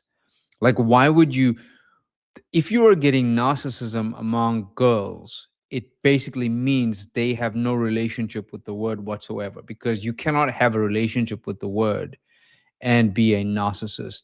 You cannot have a relationship with the word and be a manipulating woman that can toy with the feelings of men. You cannot have the Holy Ghost and know that you are committed to the purpose of God, and then be a guy who is playing around with a girl's feelings.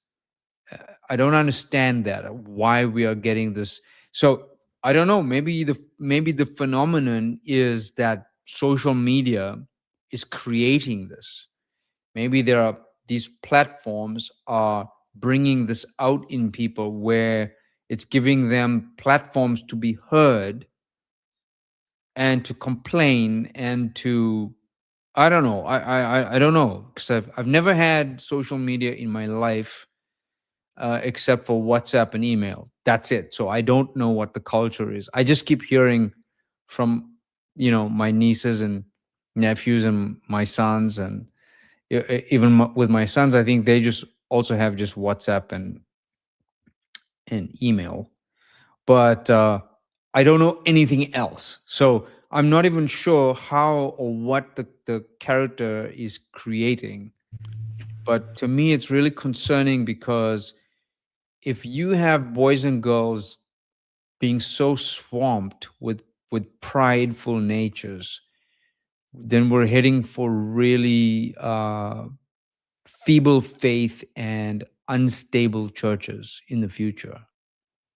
That's quite scary. I would say this about social media. One, there's negative, of course, but there's also positive. My sister Anna met her husband, who she's married to now for like 8 years, over 8 years now, on social media. He messaged her on Facebook, and that's how they met. So people are meeting each other. There's positive from it. There's a lot of pain with it. Uh, and you're right. The narcissism comes from someone uh, not knowing the word and not being dedicated to God. Yeah. And that's one thing that you can know as a guy or a girl. Number one, I'd say the most important thing you can do to do it is to know narcissism is to know Jesus Christ in yourself. Because when you know the real McCoy, when you know the real dollar bill, you'll recognize a counterfeit. Something that they'll do is they don't talk about God. Yeah. They don't do anything in their life for the sole purpose of others. They seem to be at odds with everyone around them or with people around them. They have this elaborate story because, like, victimhood is a powerful thing. It is satanic. It gives you value without cost. It tells you you're valuable without having to do anything. But you can't be an overcomer and a victim. Now, if you were actually a victim of something and it really hurts you, that's awful, and we're here for you and all that. But I'm someone who's been through stuff. I've had people hurt me, abuse me, punch me, stuff like that, and I'm no victim. It's battle XP. It's experience points because of what I did with it. Right. It's if a girl or a guy that you're talking to, one thing that they'll do is they will get upset at you if you try to talk to your pastor or your parents or anyone else about anything in the relationship. They'll say, you don't have to tell them everything, every little thing. We got to have some private things. They're doing that to keep you isolated from others. That's one of their many moves.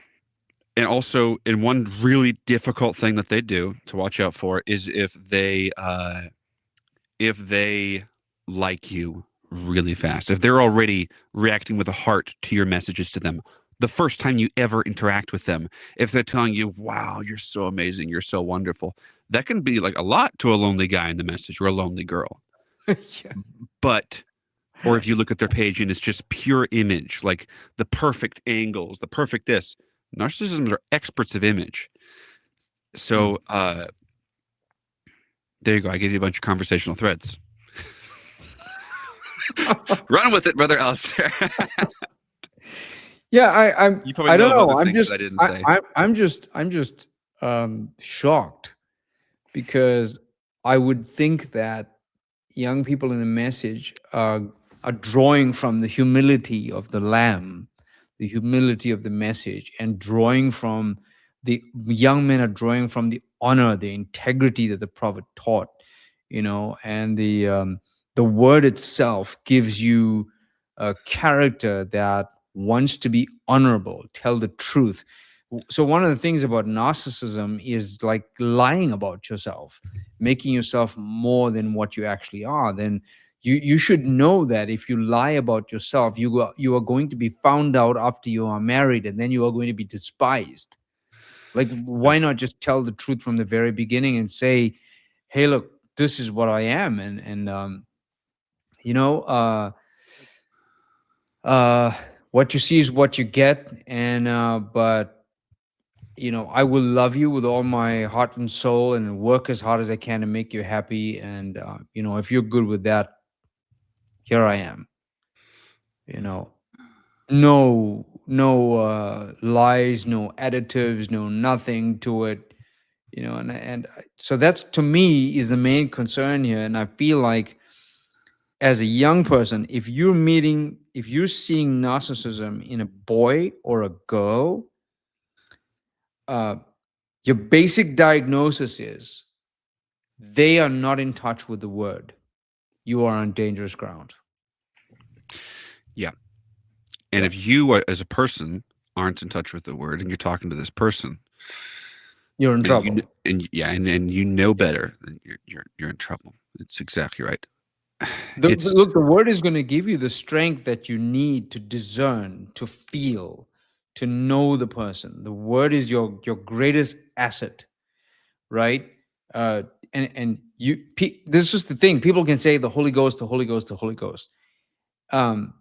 You can be in church, and narcissism will fuel the anointing for you to sing better, for you to shout better, for you to praise better, for you to, that anointing, the narcissism will feed on that. But what you can't beat is the word would give you character inside. Because and that's what I feel what's missing from it. Because if you're a person who sings, who gets up on stage, you are already setting yourself up for attention. Now you need character to deal with that attention, right? So I think, ah, man, it's a tough world. yeah, it is. It's, and also one of the things that feeds into it is if the preaching that comes from the pulpit never suggests that you might be part of the problem.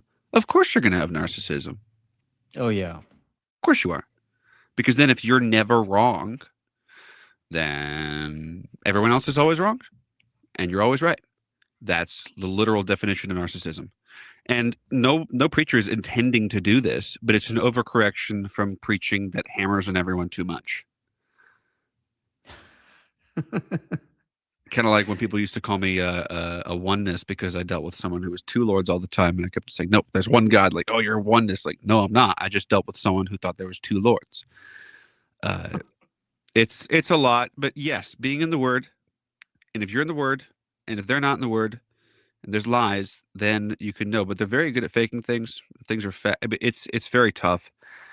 It's now there's one big thing is how do you know the difference? And this channels into other questions too. The difference between a girl who's in her feelings that you're helping her with her feelings and managing them versus when she's using volatility to control you to where all of a sudden this person there's the classic love bombing structure of like, and I'm saying this for the people who don't know, is you're amazing, you're wonderful, we're soulmates. I can't believe you're so incredible. All those other things. You're everything I've ever wanted and so much more. And it feels so real because you wanted it so much. And they're mirroring you, learning and studying what you want. And then all of a sudden, some, they're cold. Like, what's wrong? What's wrong? And just a guy or a girl, you will feel cortisol. A girl can use this, a guy can use this because you're stressed. This person that you thought you loved and loved you all of a sudden is upset. You're like, what's wrong? What's wrong? And they can use that to get you to do whatever they want. And they're inconsolable. They don't know what's wrong. And if you stop trying to fix it, just listen to me, it can be really tough. But what's the difference between that and a girl or maybe a guy, mostly a girl, actually dealing with real feelings? Man, you guys are in trouble. Yeah, the phrase is we are cooked. You Oh, guys are say in that. trouble. Say you guys are cooked. You guys are cooked. You know something? Something beautiful about relationships that your generation doesn't know is absence. Absence makes the heart grow fonder, right? The fact that you are too much in each other's faces and in contact in a second is not healthy. And this is the problem with the generation. Like, you should be able to write a letter and wait 3 weeks for a response. The fact that you're getting responses on the second um, actually creates that nature that you're talking about, right? And that I deserve an answer right now. Like, where were you? Why didn't you call me back today? 20 years ago, we didn't have that. Why didn't you call me back today? You know, uh, or we had to literally wait for a letter that came 3 weeks, 4 weeks, a month, or something. Or we're working somewhere and we call each other once a month or once a week or something like that. And so, you know, how do you deal with feelings? This is the reason why you can't deal with feelings, because you're being bombarded with feelings. It's not healthy to be so bombarded with feelings. I mean, there's just some feelings you're not meant to be coping with right now, right? As a young person, those are feelings you're supposed to get to at some point. Like, if you're just in the process of talking to a girl, talking to a guy, and you're getting to know one another, you're not supposed to be in a state where you are already needy of each other. That's too soon. You know what I'm saying? Like, I need to hear from you today. Like, you're not even a couple yet, and you're saying good morning and good night to each other. There's something messed up with that. Do you understand?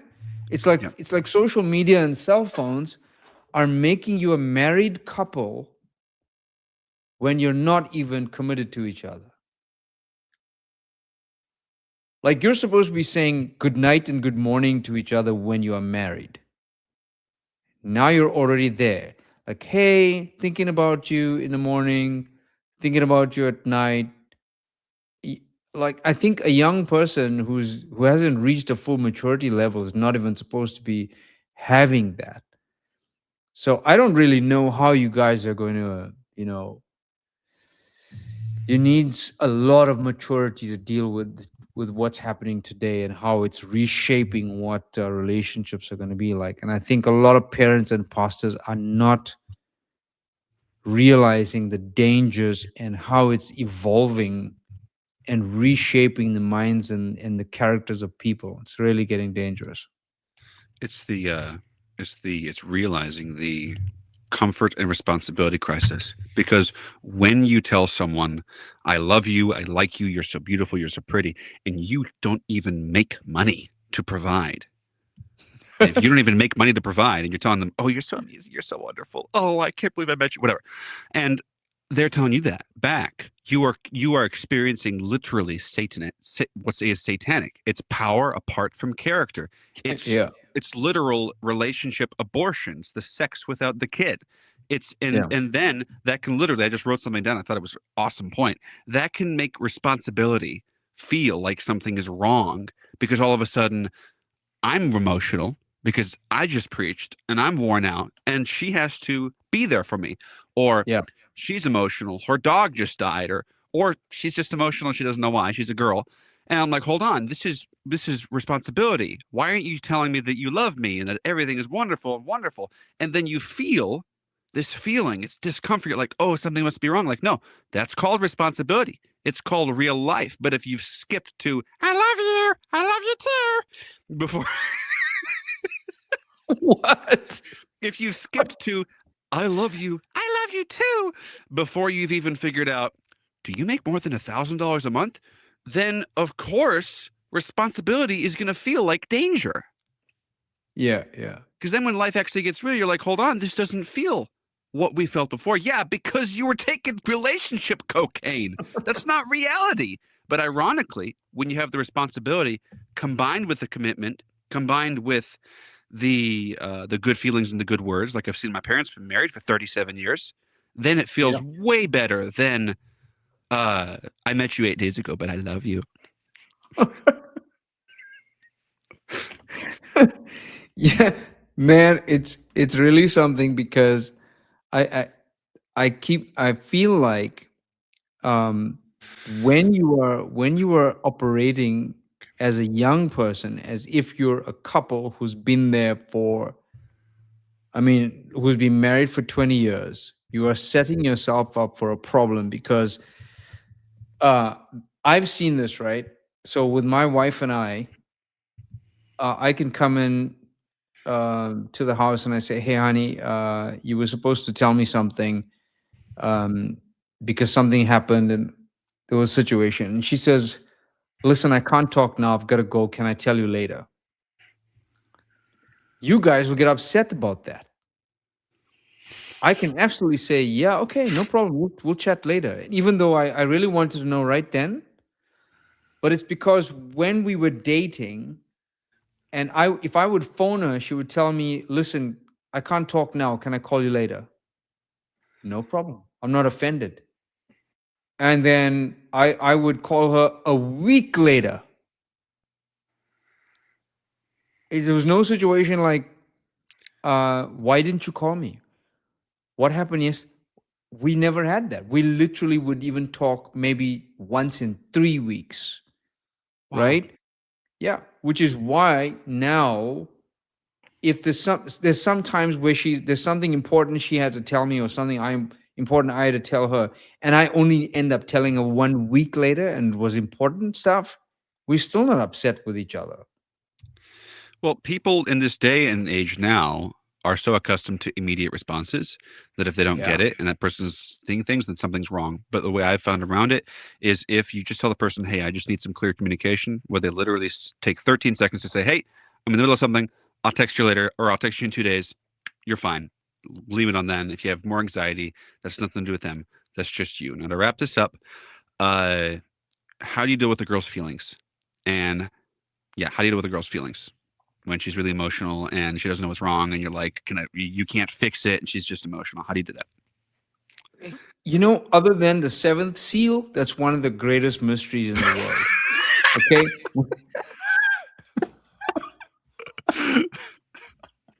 That's gonna make a good clip. Listen, uh, I operate by a simple code. Be honest, be yourself, tell the truth, right? If don't try to guess, don't don't try to be something you're not. Ask questions. And if you how are you feeling right now?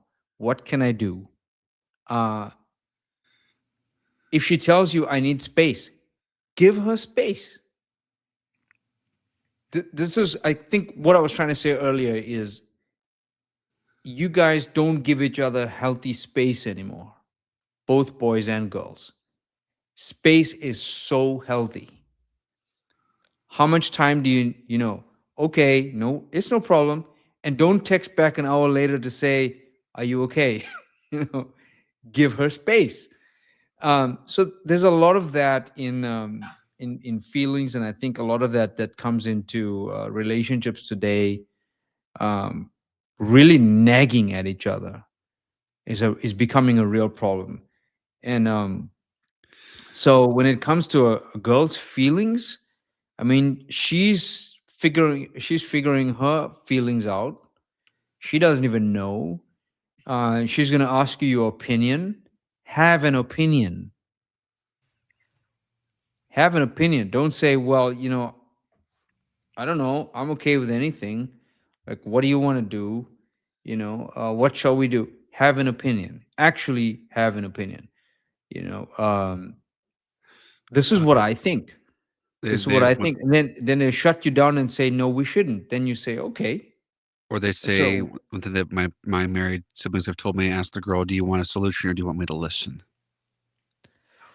it kind of sounds mechanical, right? And here's the thing: with men, we always jump to solutions, and we like. y- I learned this in my marriage, right? My wife is a real girly girl. She loves bows and polka dots and uh, all these things I don't understand, butterflies, and I just don't know. But that's her, right? And then one of the days she's so blatantly honest with me. So anytime, early in our marriage, something happened, she stubs her toe or something like that. I'm just like picking up her foot. Where did you get hurt? What happened here? Okay, let me get something. I got an ointment. She's like, I just need you to hug me. I don't need you to fix my toe right now. I just need you to hold me. If she comes, tell me a problem. Well, what you should be doing is this. And she doesn't want. I've got to recognize that she's strong enough to know what she wants to do. She doesn't need me to tell her what the solution is. She just needs me to hold her, hug her. Right? Obviously, you're not married. You're not qualified enough to do that. But I don't know today. What do you guys? I would. If they Go ahead. Sorry, finish your thought. No, I'm saying if you're talking about my girl, meaning my girlfriend, somebody I'm engaged with, if she's Someone if you're she's talking to where you've said you've liked each other, I guess, and you're exclusively talking to one another. yeah, I mean, feelings as in what is she depressed? Is she She's she's saying she's something's hurt by wrong. something? Something's wrong. She's not herself. She doesn't know what the problem is. How do you know the difference Wow. between when a girl uses that to get mad at you or to say, I don't know what the problem is, stop trying to solve it, and then all of a sudden you buy her an expensive meal, or she says, well, I'm so upset, or she does something wrong, and then she blames it on you, and then but she's emotional. She's like, can't you see that I'm hurt? If I'm hurt, you have to do whatever I say. Or like, I can't believe that my boyfriend and loving boyfriend that loves his girlfriend will do whatever it takes to make it where she's not hurt, versus when a girl's actually really just going through emotions and you don't need to fix it. You're really there for them. That's tough to differentiate. I mean, one thing that I have found that exposes it really fast is if you ask them, okay, if I'm doing it wrong, what does right look like? That won't be the perfect answer every time, but you can build what right looks like together. What does it look like for us to solve conflict without you crying and shutting down? And then you build that. But if they're not willing to build that and the goalpost always moves, they're using volatility to control you, because they learned somehow growing up, maybe from their parents, maybe from their friends at school, whatever, that if I'm upset enough, I can get whatever I want. If I'm upset, then I can get this person to do what I want them to do. Yeah, well, I see what you mean. I don't think that's good if you're dating and you're not even sure you're going to get married, to be somebody who, just because she's feeling bad, that you got to go and buy her a present or a gift or buy her an expensive meal. That's just I'm not good.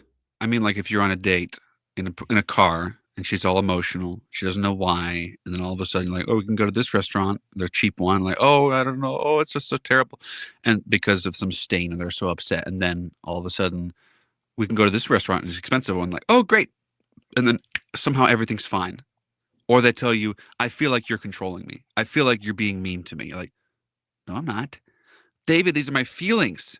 Why don't you listen to my feelings? Like, because I know I'm not being mean to you. Don't you care at all? There's a difference because a girl might feel like you're being mean to her when you're not, versus when they're just trying to control you. Man. We're cooked. I know. I'll tell you what, I'll be like, I'm dropping you off at your mom's house right now. And I'm going home. We're done. You gotta have the self-respect to say if you are upset at me and you don't have a solution, then we can't do it. Like my sister Sarah, I love her. She's amazing. She told me when she argues with her husband, they write down the problem on a piece of paper and they try to solve it together because the problem isn't either one of them. And also when you really love each other, no conflict is worth more than the relationship. Yeah. So I thought that was really neat. I mean, like, yeah, if someone is upset, inconsolable, and the guy is, and the thing that makes them happy is when you do what they want, or you focus in, like, if you're trying to say, hey, what you did bothered me, then all of a sudden they become emotional and it's all about them. Run. That's pure manipulation. If every boundary setting or every conversation that's conflict somehow ends up around you wronging them somehow, or you did something wrong, that's a control mechanism, not a real relationship. Yeah. I'm one person who does not get love hate relationships. I don't understand it. And I don't understand uh, relationships where there's fighting all the time. To me, it's like, why are you even in it? It's W- because the love it- bombing. It's because it's a trauma bond. When you tell someone you're Yeah. amazing, you're wonderful, you're incredible. Are you familiar with trauma bonds? Yes. Yeah, Yeah. it's a trauma bond. That's why they've Yeah. literally trained your dopamine and your serotonin to associate happiness with them liking you instead of Yeah. the But then, reality. then the one person does not know how to get out of that. You want go to someone else. Go to your pastor. They'll try to say, "Don't go to your pastor. Don't go to anyone. Keep it private," because they don't want you going to someone else. But go to someone else. Ask your pastor. Ask your friends. Ask a therapist, a psychologist, anybody. And tell them what's going on, and bring your pastor in. Then you'll know for sure. Okay, we got to wrap this up. People can always contact us later. We'll make a video later on to do a too long didn't read version. We have two questions that are just funny. Uh, I think it's not wrong to ask people out because, in my opinion, I think we should skip. I think the talking phase is stupid. I think if you are of a certain age, like me, and you are able to marry someone, and you're talking to a girl, and you want to continue talking to her, you should just ask her out and say, "Hey, want to go out with me on a date?" And then, even if she's in Arizona, fly out to where she is, take her out to eat, take her to hiking or whatever that you're going to do together. Uh, talk to her father, whatever the protocol is, but for some reason, that's frowned upon in message culture. I think that's dumb. Well, it's definitely American culture because there's nobody here in South Africa who's going to fly out to you if you're in Cape Town, Johannesburg. Well, just be in my position once, South Africa is a little further away. Unfortunately, you're 8,000 miles away. Thank God for technology. No, I mean, just our economy, there's nobody who's going to afford to just fly over there to just be with you and take you out hiking somewhere. It's just not going to happen. So you literally have to be in somebody's vicinity or something, Good luck. So, yeah. No, but I get it. I think if you're at marriageable age and you're serious, yeah, you gotta you gotta go do the work. You've got to ask her out. You've got to fight for her. You've got to do the work. You can't sit back and wait for something to happen. As Yeah. men, we are hunters, and we've got to focus on a target and go for it. Yeah. The world is wrong, of course, to hook up and all that, but they're not wrong to just say, hey, you want to go out to eat with me? There's nothing wrong with that. This idea that, oh, well, you have to talk to the girl's father to see if you can even look into her general direction, and you have to talk to her for a year to get to nonsense. Like, just be serious. Be like, you can do that, but for everybody, it's different. Just be honest, be straightforward. Ask people out. You go on a date, doesn't work out. Okay, cool. On to the next. It's kind of how life But works. I think the fear is that in message, and I think the problem is with guys, is that guys don't get the bad reputation, girls do. And that matters when they're going to be married, and then they find out how many guys they've gone on these dates with. And I think that's the reservation that you feel, where the parents say no, the pastors say no, and so on. Because the moment a guy takes a girl out and people see them or something like that, it's going to be like, oh, they're a couple, you know. It's And also the you live far away, and they don't want you to. They don't want her to move too. That's yeah, also really tough. yeah. Okay. Well, also people can follow up with us on this. Okay, last question. This is the most fun one to end the episode with. Uh, how do you deal with the girl in her time of the month? And also, do guys have that in any way, or is it just girls? You talking about married people, or just people dating? Both, or people dating, because most of this is for the youth. People dating. How do you deal with a girl on her time of the month? And also, do guys have something similar that they go through? Because you mentioned something like that in your sexuality sermons. Oh, I see. I see. Uh, okay, it's slightly different. When I mentioned that, I was actually not mentioning that. I was talking about a girl who, well, women go through ovulation once a month, which is around about the middle of the month, in the cycle, rather middle of the cycle, where the egg drops down, and that is the time that she's most. It literally raises the libido because the body wants to conceive, so she feels more sexually aroused. She's more attracted to the man, that kind of thing. Whereas, so that happens with her once a month, because that's when the egg drops, right? When the egg is ready to be fertilized, and that's around about a few days before the 14th day and a few days after, if the cycle is 28 days. But with a guy, it's literally a minimum of 8 times a day, because males are producing millions and millions and millions of sperm. So his body is ready to procreate at least 8 times a day. And that's just how the biology works. And it's because the way the biology works that way, because if a woman conceives, then she is now conceived, she's pregnant, and then now she has to take care of the pregnancy. But with guys, they biologically can impregnate as many females as possible, ensuring the continuation of the species. That's why the biology is meant to be that way. The only problem is when you come into the message or you become a Christian, and you now have to temper those